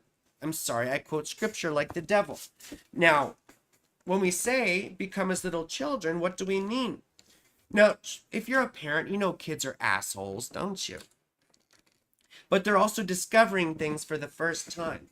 So to me, when Christ said, you know, be as little children, he meant being here, being now, looking at things without attachment, experiencing things in the moment, you know? I'm sorry, and I get so bitchy, I'm sorry. I have mental health and neurodivergence issues, so I get explosively angry for like an hour. And then I get over it and I feel remorseful, you know. I'm very Martian too, you know. The ancestors' beliefs, indigenous First Nation people's wisdom. Yes, and if you find value in that, please please, please, please show us, you know. Clara Cross says relationships. Mars represents your relationships. You have Mars up in the 10th house. You probably like arm candy. You probably like someone that you enjoy being seen with. You know, it's sort of like the princess on the prince's arm. Like, ooh, look, I'm the princess. When I see men with this placement, straight men, you know, I think they want someone who feels like arm candy too. Like who they can impress their friends with or whatever, you know. So relationships would be quite important to you, but you might be interested in being part of a power couple, or your identity with a partner, that being the couple might be part of your identity with the relationship, you see. And look, Pluto is square Mars is square Pluto though. So you see, there's also this tumultuous experience of relationships too. You may have a tendency to get into abusive relationships. You might be attracted to intensity and toxicity, right, with the Pluto-Mars thing. When I also see Pluto square Mars, I think of people who have this innate experience of life being difficult and painful. Like life probably fights you every step of the way. Or you have that experience. And look, Pluto's on your descendant, so it's aspecting your ascendant. So you learn through being smashed. You learn through crises. Life is about a series of crises for you, because that's what transforms us. On a positive note, though, this teaches you about yourself. It helps you grow into who you really are, right? Bexy sent me this wonderful quote. I have to tell you this quote. I'm going to post it. Maybe the journey isn't about becoming anything. Maybe it's about unbecoming everything that isn't really you, so that you can be who you were meant to be in the first place. And this is a big life motif for everyone, but it's especially important to you. And you need to take trauma. You need to take trauma as an opportunity for more awareness. Right? As an opportunity for more awareness. You see? But toxicity, yes. So you have to learn when to recognize these red flags. You see? Yeah, my girlfriend sent me that quote. She's so sweet. I love her. Yeah. Anyway, so just in terms of timing though, we talked about feeling isolated, and then we have Gemini going on here, and maybe overcoming it. Well, see, that's up to you, sweetheart. In terms of how your chart looks, I mean, Mars isn't terrible, right? You have a day chart, so Jupiter's your best planet, and Jupiter's in your first house. So just remember, you have the confidence. And you're probably used to being the smartest person in the room. You have Taurus Mercury like me. You're probably very good at memorizing facts and everything. And probably teaching people. I wonder if you're good at teaching. Also third house moon. But Jupiter going through your second house should really help your material situation, or help you to organize your finances. Now, on the other hand, Mars going through there until September indicates spending too much money. So watch out for that, okay? Are my messages that contain the word poverty not going through Mercury? I mean, I think your financial situation is definitely working out at this time. It's just a difficult time through. I mean, between now and June of next year should be wonderful for your figuring out your financial situation, getting it organized, right? Yeah, it looks in your chart like you should be a teacher, you know, or like you're good at it at least. So anyway, we'll have to move on. With Chiron in the second house, though, you have an experience of being poor, of course, you know. But right now, between now and September 4th, try not to spend any money, or at least not too much. Don't go out of your means, because it'll hurt you. Venus is going through your fifth house right now, so enjoy that. That's fucking fun. You know, go out and get laid. Shit, that's what that's about. Or do things that you enjoy. I just always assume sex, because that's my favorite thing. you know? That's my favorite hobby is sex. Let's move on. Who was after Clara? Who was after Clara Barton? Who was after Clara?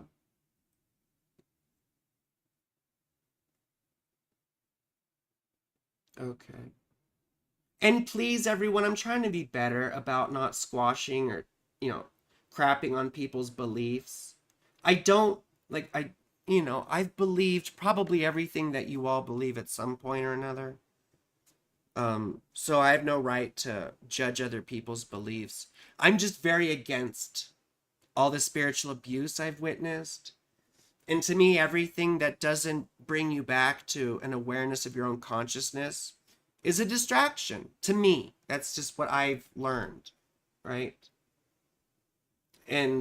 But all roads lead to Rome, don't they? If you're sincere with yourself, and if you are aspiring to learn altruism, because we always approximate it, we're all fucking selfish. I'm more selfish than anyone, probably more selfish than all of you. I'm very vain, but if we're aspiring to learn more about ourselves, then we can't help but move in the direction towards the center, which is what I mean by all roads lead to Rome. So next we have Noko Ono. Sorry. Noko Ono.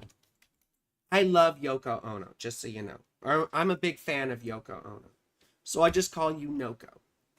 420. Yes. Well, I mean, it's fun for stoners. It's Nazis, though, too, Nazis. I hate Illinois Nazis. That's from Blues Brothers. That's from the Blues Brothers. 407. Cincinnati. Just like Jerry Springer. Okay. Oh, this was synastry. Cincinnati. I guess it's Hamilton County. Wait. Cincinnati. There we go. It was doing some weird shit. So that's Noko, and we'll get Noko partner. Noko partner. Oh, that's a big spread in age. Look at that. Oh my goodness. Well, I mean, I shouldn't judge. I think the most I've ever gone is 17 years. I think that's the most I've ever gone, 17 years.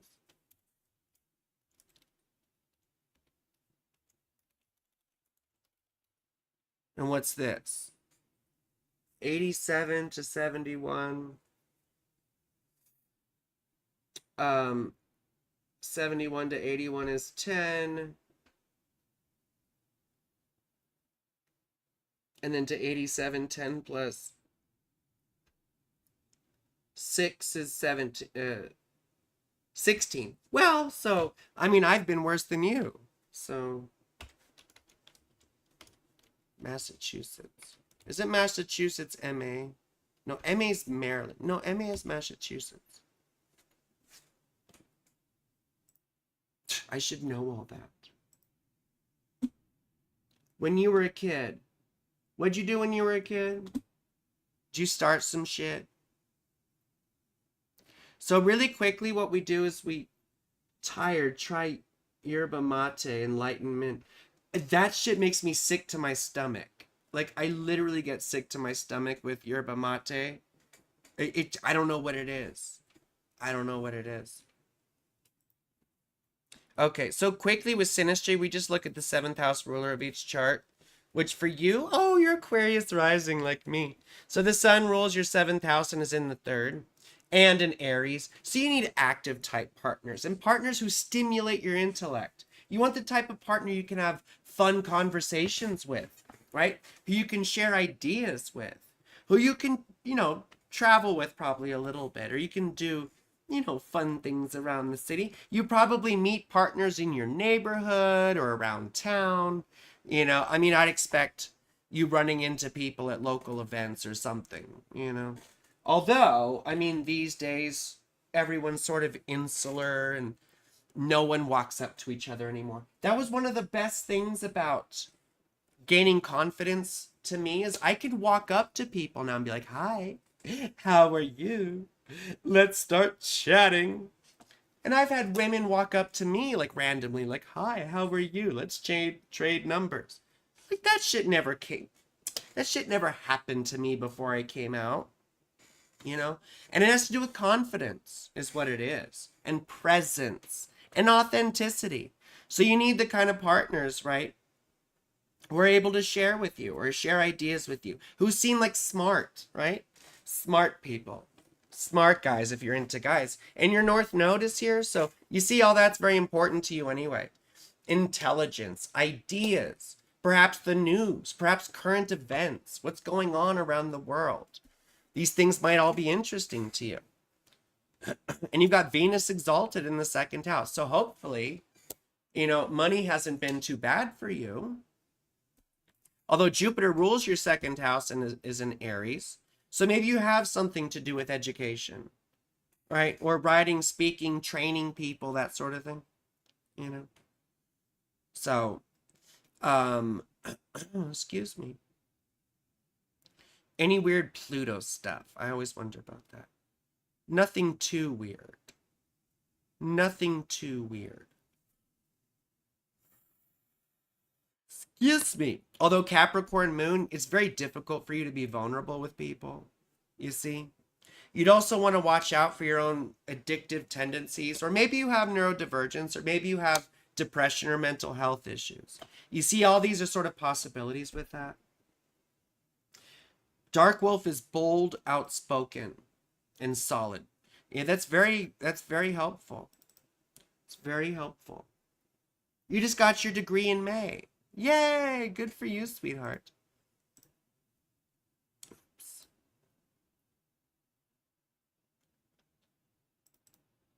Oh, wait, let me throw your chart. No one was able to see your chart. Sorry.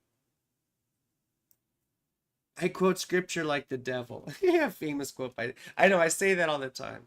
So anyway, now you can see your chart. Yeah. No, I was talking about Noko. I had Noko's chart open so I could see it. I forgot to put it up on the screen because I had to change windows every time. Like, I'm just now learning to get better with Streamlabs. I'd like to get to the point where I'm just doing live streams and not really making so many video essays anymore, where I can go through this stuff live and like go from screen to screen to screen, I'm still figuring this shit out. You aged out of foster care. So rough. I'm so sorry. That definitely sounds like a 12th house moon thing. And you carry a lot of trauma from that, obviously. You carry a lot of trauma from that. That's very difficult. So, but let's look at your partner. Now your partner's shit should be on the screen, hopefully. Yes. You see, and they have a Pisces moon. So this person is very good for you in that sort of way because they have this emotional sensitivity, right? And they have a natural empathy, probably. But Dark Wolf says, I terrorize the foster homes of Missouri. Oh my goodness, there's so many foster kids here. And I hope Amber doesn't mind me saying this, but Amber also went through that, Luckily, I never had to go through that. So, you were always in trouble. Well, I bet Noko's partner was always in trouble with Mars conjunct the moon, because this person would have a temper. They're very sensitive and very open probably about their emotions, but they would also have a bad temper. So, and Pluto's opposite Mars, but out of sign. You could even kind of say it's opposite the moon, So this person has some intensity and some volatile emotions as well. There's emotional volatility. There's a sense of intensity, probably obsession. Oh my gosh, they probably fall in love with me with that Aquarius Venus on my ascendant. So their seventh house ruler is Venus. Mercury. Mercury is not happy in Sagittarius, so they've probably been interested in probably if they like women, they've probably been interested in narcissistic or abusive women, which I had a thing for too. So very interesting. You're both very intelligent, though. I assume that he's probably got bad ADHD. So. But you see, he's got Venus in the third house, so being cerebral too with partners, sharing ideas. You see, these are things you both have in common. Now let's look at the synastry grid.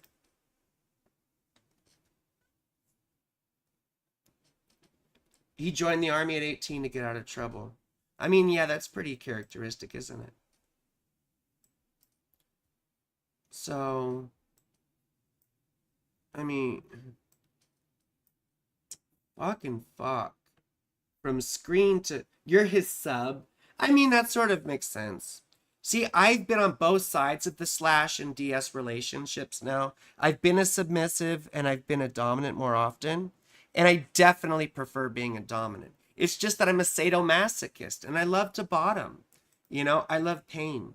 But I've also realized that I like to top from the bottom. What the fuck's going on here?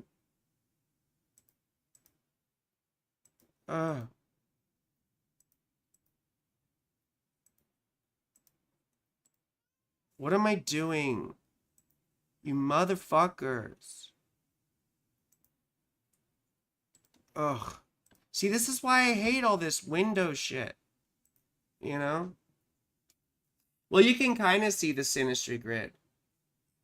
What you believe is not the problem. What you think I should believe is the problem. Sure. Yeah. No, I agree. Because we have no right to interfere with other people's beliefs. I mean, I'm very militant against religion and the spiritual community just because of my experiences. But yes, I agree with that. Again, Christ said, if you cause any of these little ones to stumble, it should be better that you have a millstone hung about your neck and be cast in the sea. You see?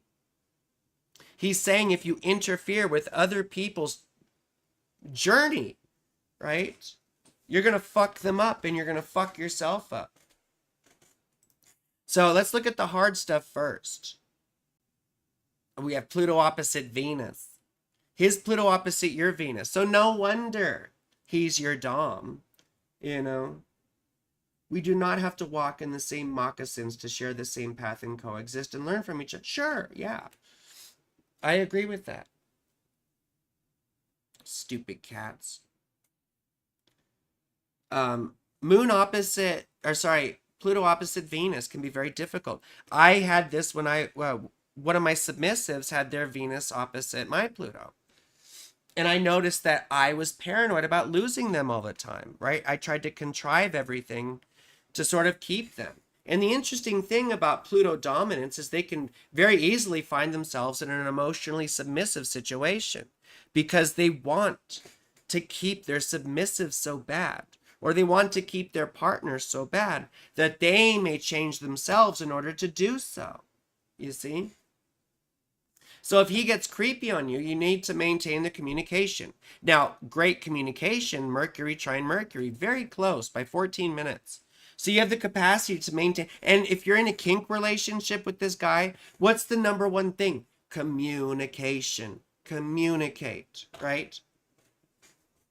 Communication. Very important. So because there's mutual obsession and it can get creepy. And it can get to the point where if you feel like you want to break up, you can't because there's too much attachment.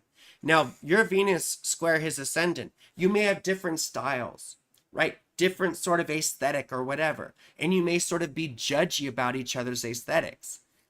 I mean, I bet he's more judgy about yours than you are of his. I don't know. But let's continue on bad stuff, right? Uranus square the moon. It might feel like one or both of you, but particularly him, is quite flighty. or definitely doesn't seem committed. But then there's some Saturn, Saturn square the moon, which is rough.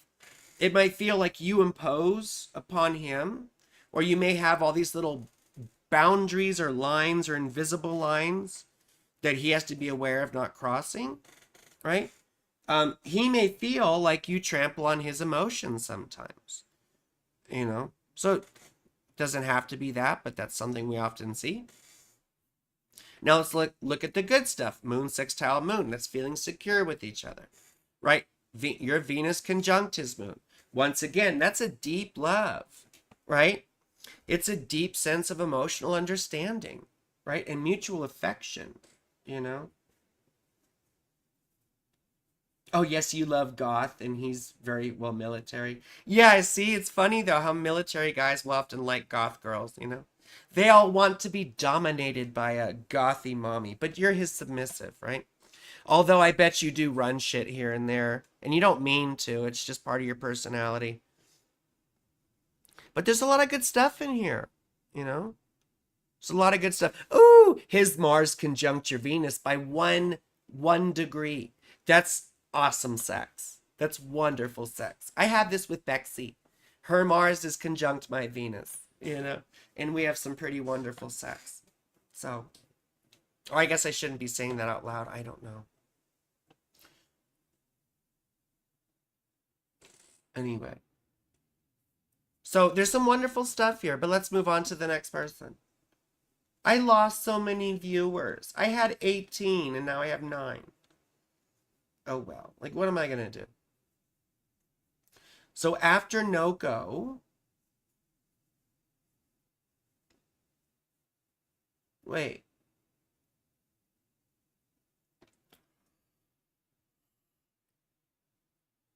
Who's Oak Harbor, Washington? Noko. I did one of Noko's. I gotta move on to someone else. Dark Wolf is Cherokee and Blackfoot. It's very cool. Is Sarah Miles still here? Sarah Miles. Sarah Miles, are you still here? Is anyone still fucking here? Ash Tree, you're still here. So we'll go to Ash Tree. Ash Tree. Not ashtray, but Ash Tree. Not ashtray. Ash Tree. Where's Ash Tree stuff? I wish I could search in message. Or search in the chat. Ash Tree. Ashtray. Sorry. I'm such a, that's the one thing Geminis have in common with Trump, is they make up these silly names for people. Ash Tree. Ashtray. Alyssa Ann, you're back. Thank you. Ashtray. Ash Tree.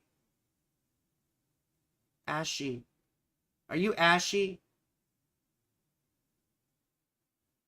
Where is Ash's information? I'm looking. Ash said, sounds like a porn name. It's probably further up. I have perfect 20/20 vision. It's just that I'm dyslexic. I'm just dyslexic. Ash Tree. And there's a Mandalay. And there's a Mandalay too. We got to get to a Mandalay. Is a Mandalay still here? I'm going to do Ash Tree real quick. I'm sorry. I can't find your birth information, Ash. Can you put it again? I'm sorry. I'm still looking through the chat. And I have dyslexia. I'm sorry. And I keep making... Where's Ash?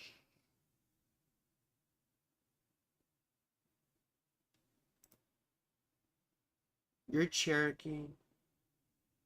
I wish I could have a more in-depth one-on-one reading, but I live deep in poverty. I'm sorry, baby. I'm sorry. Just keep coming back here and we can dig into your chart more and more. That's what happened to Ms. Colston. I mean, I could always say more about her chart, but Can you put your stuff here, please? I can't find it. I can't find your stuff.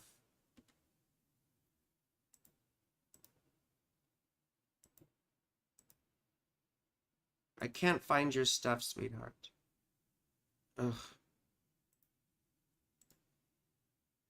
I can't find your stuff. Ash. Ash. Ash. Ash, ash, ash, ash. And do we still have Amanda Lee?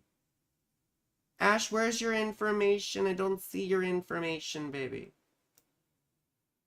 Please, can you put it in the chat? Because now I'm getting anxious. I can't find it. Please put it in the chat, sweetheart. Please put it in the chat.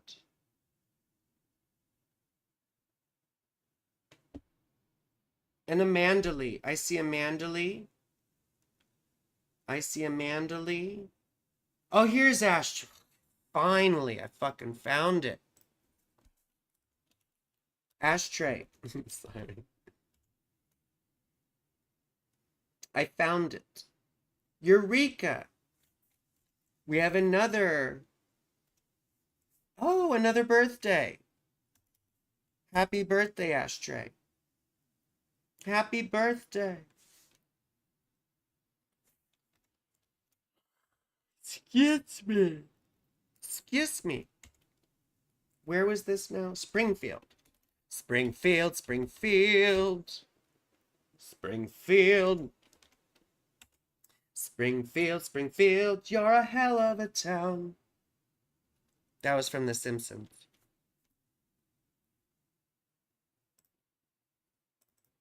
Okay. Oh, here we got the chart up. Sweet. We have another Aquarius rising. Ashtray was your childhood nickname. Thank you. I got it, Ashtray. I'm sorry. Okay. So I got your chart up. You're an Aquarius rising like me, which puts, yes, I got Springfield, MA, which is Massachusetts, right? MA is Massachusetts. Yes? Massachusetts. I mean, that's a native word, an indigenous word. I shouldn't be. It's just, it's hard to pronounce it. I have a mush mouth. I'm like, Massachusetts. Very good seafood. I had some really good seafood in Boston. Legal seafood. That's what it was called. Legal seafood. I love oysters on the half shell. Raw oysters. You know, with horseradish and lemon. I love horseradish. Massachusetts. Yes, I was saying, Clara. So anyway, our first house ruler is Saturn. Your Saturn is in your 10th house. And that's sort of lovely. You know, I mean, it's difficult because it feels like we don't find our life direction until we get older. Sometimes our parents may have had expectations of us, like, oh, you're supposed to be a doctor, or you're supposed to. My dad sat me down one time and said, you can either be a doctor or a lawyer. And that's what his dad told him. I ended up being a restaurant manager for years, and he sort of rationalized it. Well, you know, I read in Forbes that that's one of the big budding careers is restaurant management, you know, and I did restaurant management for many years. And then I worked in systems. But you see, this is a delayed sort of sense of life direction.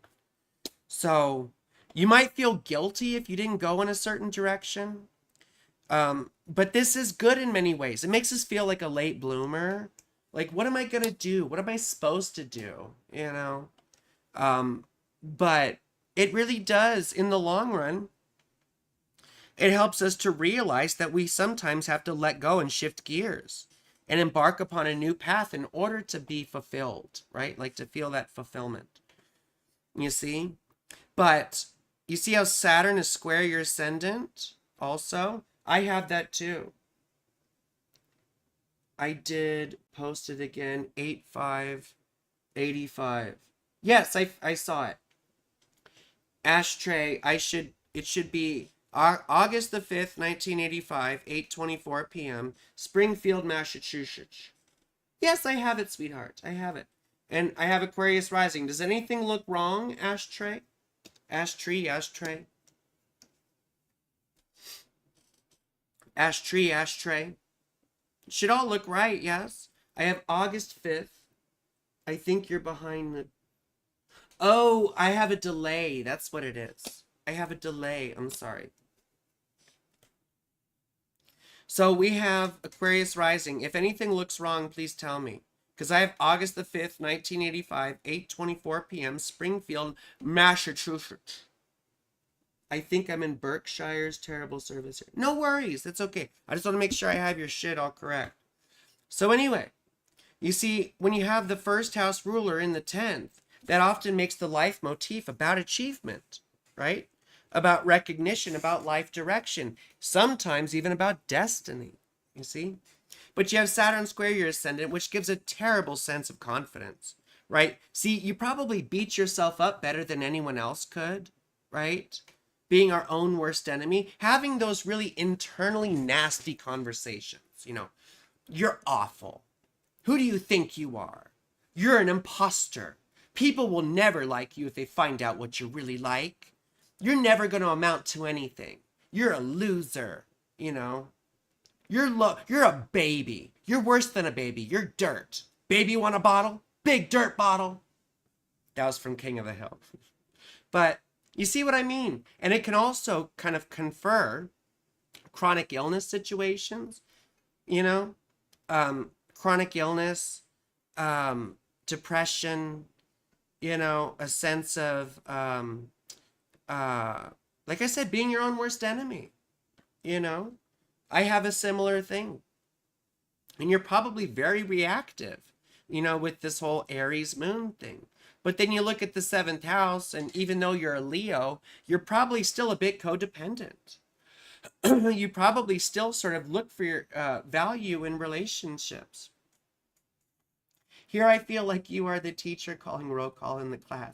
Yes. People tell me all the time that I'm good at teaching too, but I'm not a nice teacher.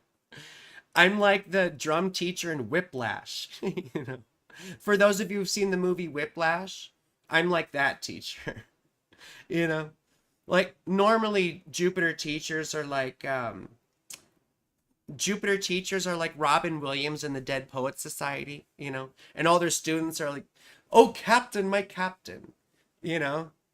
Meanwhile, I'm a real fucking cunt teacher, you know. So anyway. This is all important stuff, but I would expect you to be a little bit simpy, you know, or maybe a tendency towards codependence. You know, Leo Mercury, sort of like the bullshitter. You have to watch the little white lies, but I bet you'd be a great salesperson. Your 10th house is ruled by Mars, and Mars is in the 7th, which, you know, is still an angular house, and it's good for your career stuff in the long run. You know? You have Mars conjunct the sun like I do, which can make us like really reactive. You see, I have a couple signatures of being really reactive, right? So you might be the kind of person who, like me, explodes in the moment and then has to apologize later, you see? Which can be a rough one. I have perfect 20/20 vision, but I'm dyslexic. Yeah. I'm dyslexic, I'm bipolar, I'm probably autistic. So, family full of business owners, right? Well, your 10th house. Jupiter rules your 2nd house and is in the 1st. So once again, being good at like selling yourself, you know? Being good at selling yourself. You just used a slur by accident, I think. You just used a slur for Jewish people by accident, it looks like. But I know what you mean. I'm healed enough. I'm like, what do I want to do? I'm about to be 40. I mean, I just turned 40 a couple years ago, and life began at 40 for me, for what it's worth, you know? So I started my business at 38, and I'm 41 now. And really, like, nothing got all that great in life till I was 40. So, you know, that's the thing about being a Saturn girl. You're a Saturn girl like I am. You know, us Saturn girls, we often have stuff happen later in life for us, which is okay. just not always fun. Do you have any siblings? And I would wonder if you have a difficult relationship with siblings. I would wonder if you have a difficult relationship with siblings. Your life just started last year. Yeah, see, all you guys can relate. A lot of you all can relate. So be a little optimistic. Age 35 now. See, I wish I was at age 35. I wish I was at age 35. So ashtray, have you had difficulty with children, like having children? See, sometimes, yeah, Cap Rising, you're a Saturn girl too.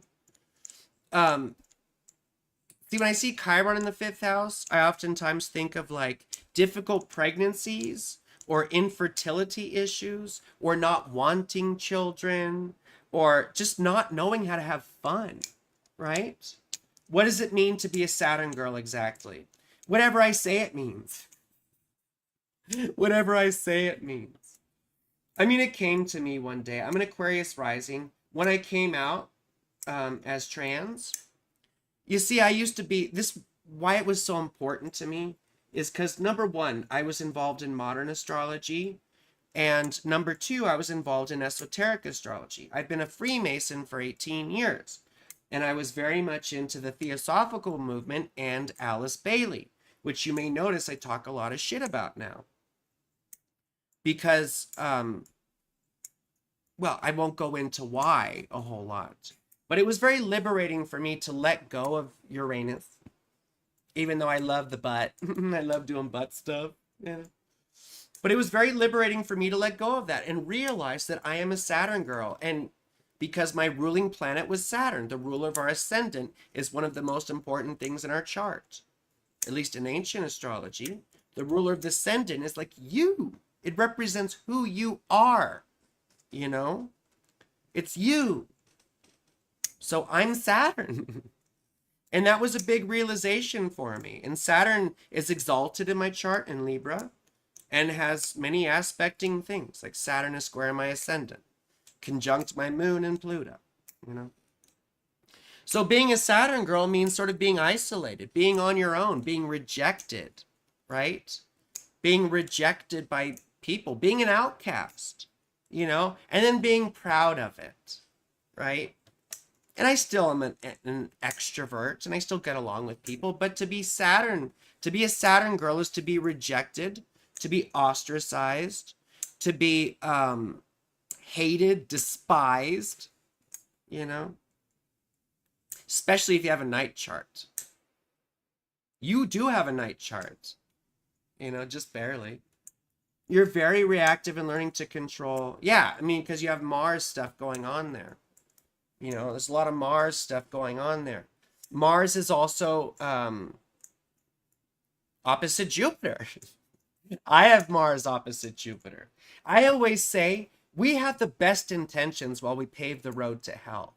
Because no one can tell us a goddamn thing. We're always right. You know, we're always right. We always know the true way. We can be a bit fanatic, you know, and we can be a bit pompous. You have the sun and Mars opposite Jupiter like me. I have that too. And notice how I can be a bit of a bitch about like what I think is right.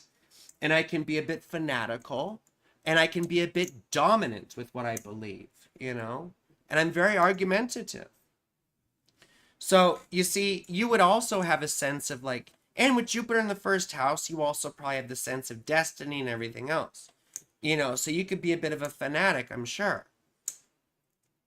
And a debate lord, you know, a debate lord.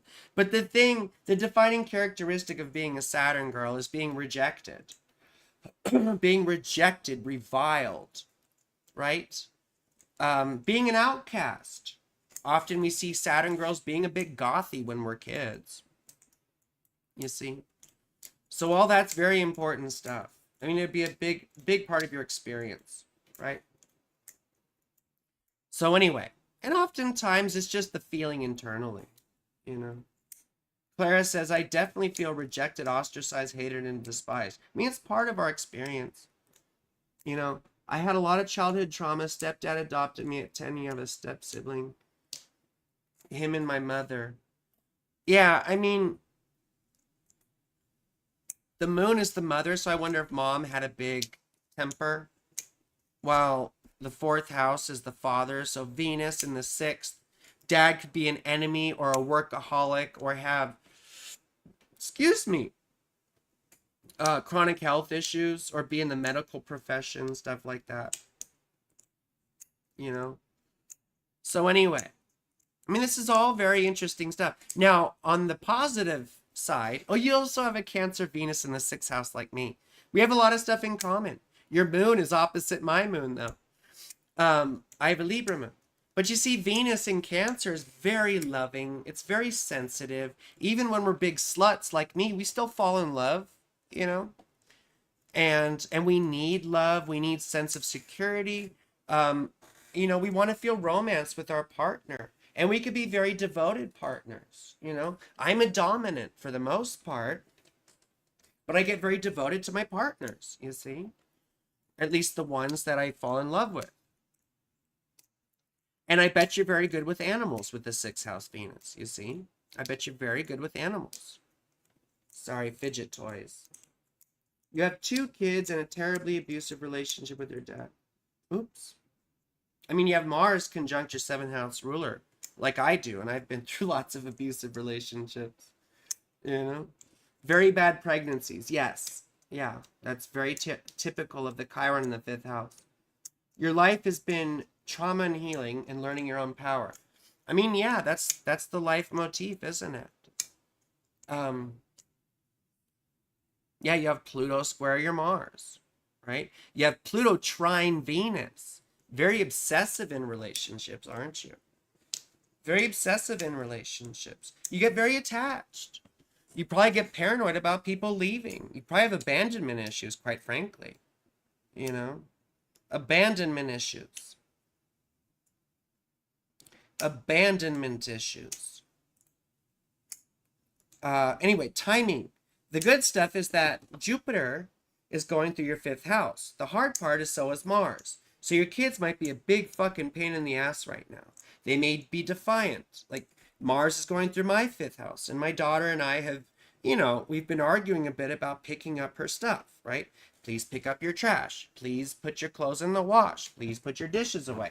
I'm going to do it. No, you got to do it now. You got to do it now. Dark Wolf says, I was told this world is both a boot camp and a playground. Yeah, I think that's fair enough. I mean, I say something similar. You know, I say that that you have to learn when to be merciful with yourself and when to be ruthless with yourself. You know? Anyway, but things with your kids will get better, right? Because Mars will go into Cancer, your 6th house, September 4th. So again, you know, our kids will be sort of difficult with us right now. You may be super horny right now because our sexual side gets amplified while Mars goes through our 5th house.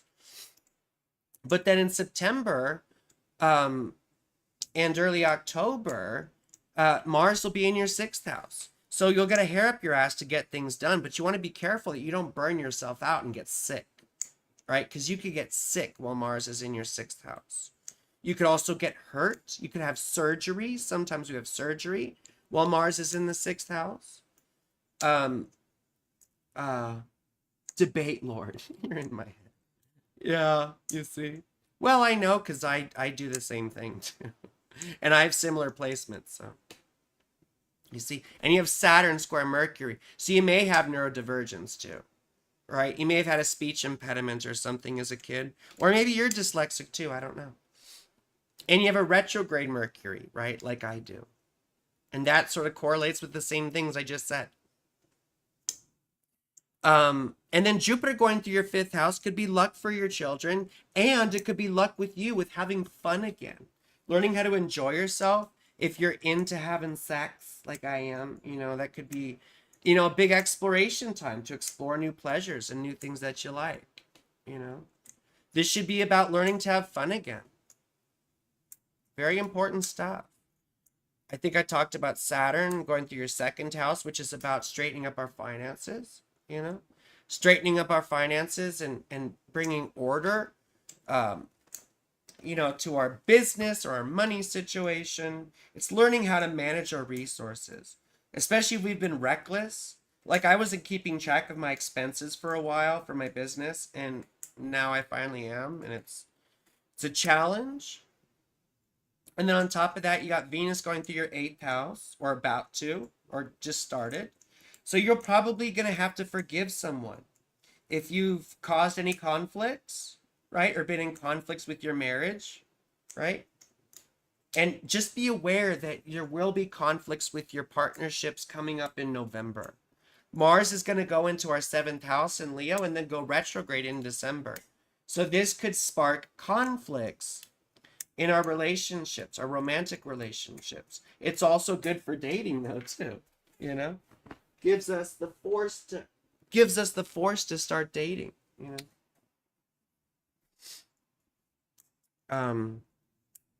yes. So good stuff there.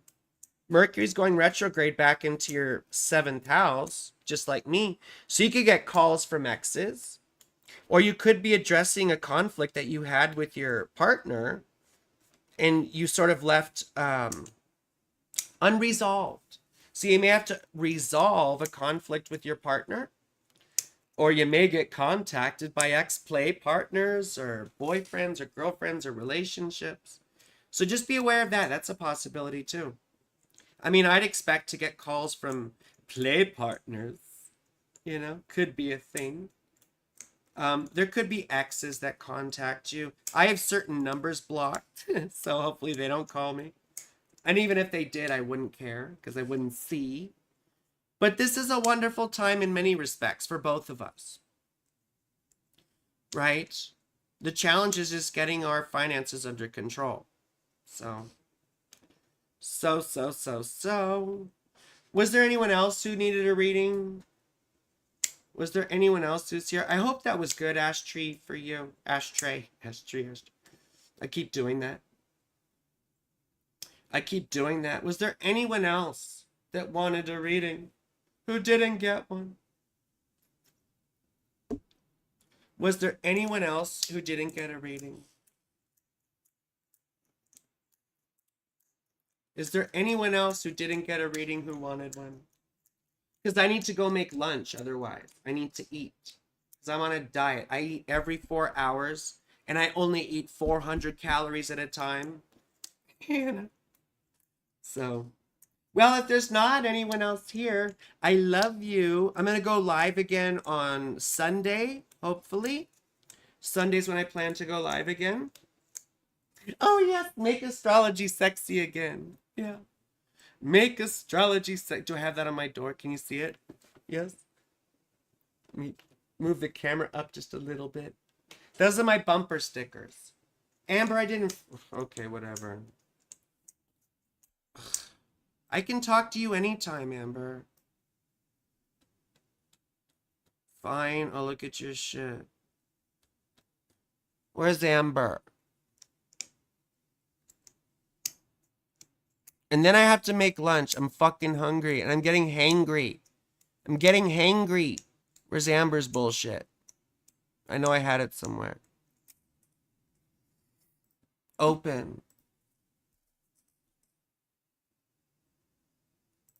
Amber. There's Amber. Wilt Chamberlain? Why did Wilt Chamberlain come up? Okay, there's Amber. Yeah, you should be sorry, Amber. You should be sorry.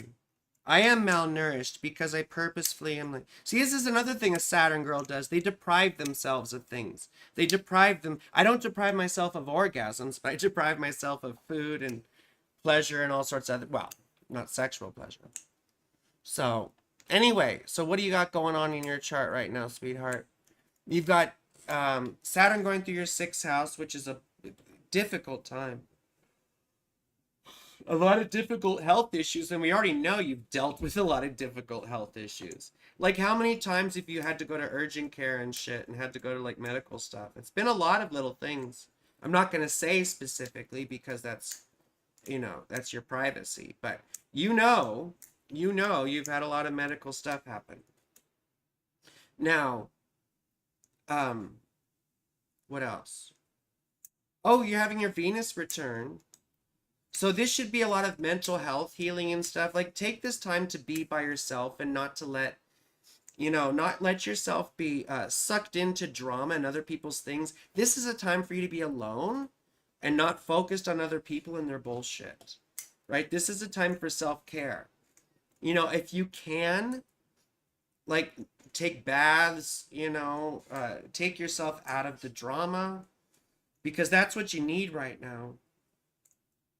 And Mercury's going retrograde back into your 11th house, which is all about mending relationships. So if you got friends, or supporters that you need to fix things with, either you're going to contact them or they'll contact you. You might get calls or contacts from old friends, or maybe people that you haven't been talking to very much. So that's a big thing that could be going on. Now, Mars and Jupiter are going through your 9th house. So yeah, on the one hand, this is very difficult for what you believe. And it could involve politics. It could involve arguments about your values and what you believe. And that could be part of what you've just experienced recently. I don't know what your arguments were like, but there could be value differences with you and other people that cause rifts in relationships. That Mars going through the 9th house is oftentimes arguments about what we believe. Now, Jupiter's also going through here, so you're going to see these things repair themselves too. And you're going to see yourself explore new ways of believing. You're going to either get deeper into astrology, or you're going to get deeper into your own spirituality. It could have to do with resolving legal issues, Jupiter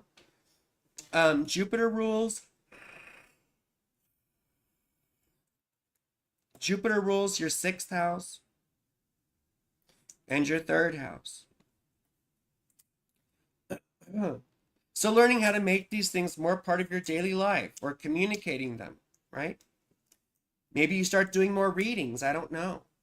Learning more astrology. That's a big thing. Jupiter's also a mentor.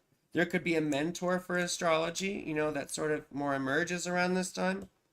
Or a spiritual mentor. I don't know. So, that's all good stuff. Right? And then the eclipses are going through your 1st and 7th house. So this is a life-changing time. You're having big beginnings and endings in your romantic relationships and with your relationship to yourself. So you see, these issues in relationships that you experience, they're going to teach you more about yourself.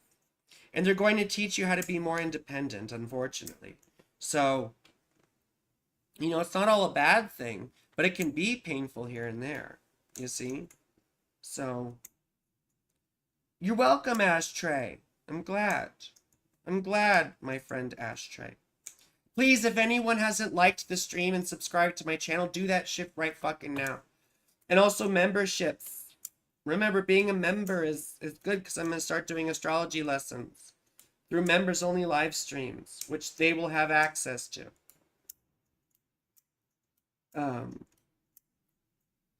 Oops. The thing. Yeah, with Jupiter in the 9th house. Exactly. That's what I'm saying. Yes, my love.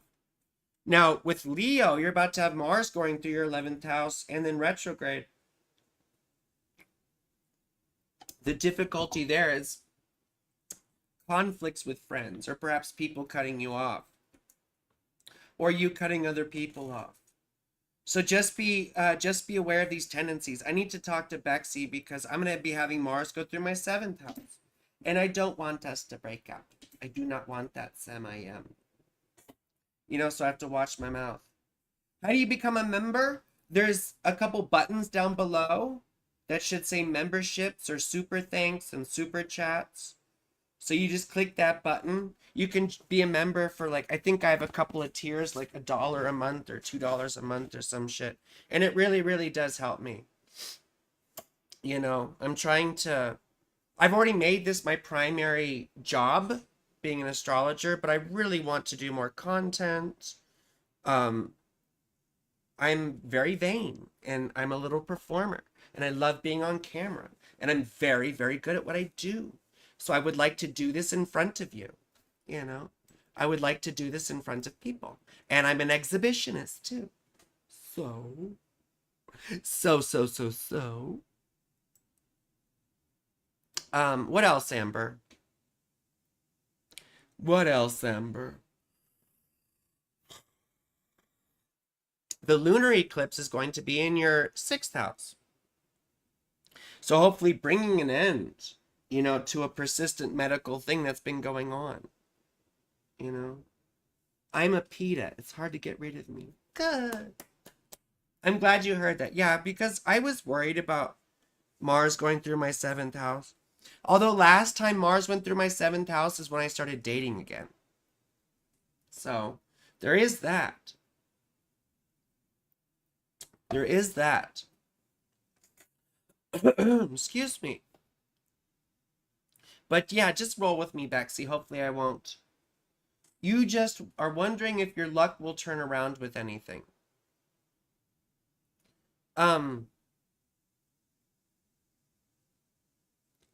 I mean, Mars is going to go through Cancer starting.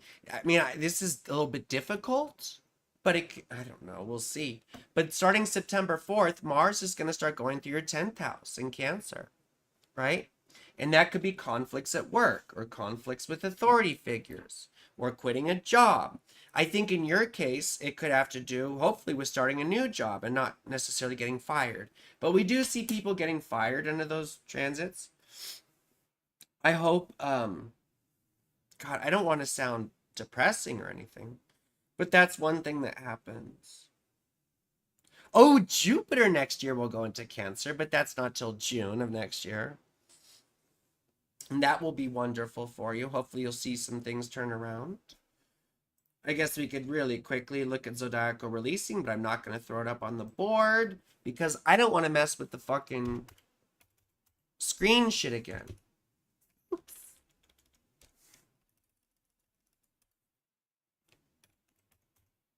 $19.99. 19.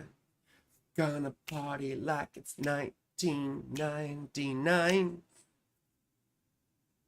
That was such a big deal. There was a big rave for New Year's. And Daft Punk was there. I love Daft Punk. I cried when they broke up. One more time. Noise feeling. Celebration tonight. Celebrate. Don't wait too late. No, we don't stop. You can't stop. We're gonna celebrate. One more time. One more time. One more time. Celebration. No, we're gonna do it right tonight. Yeah, just feel it. Music's got me feeling me. Okay, I got your shit up. Me. Yeah. Come on. All right, we're gonna celebrate. Okay. Well, this is pretty cool. I think. Where's Cancer? Wait, why is this all weird for you? Where's your fucking fortune? Oh, okay, Libra. So we have the cardinal cross. We have the cardinal cross. Now, you don't have anything bad aspecting any of these things. So your peak periods aren't necessarily good or bad. The fuck? Free some disk space on my computer?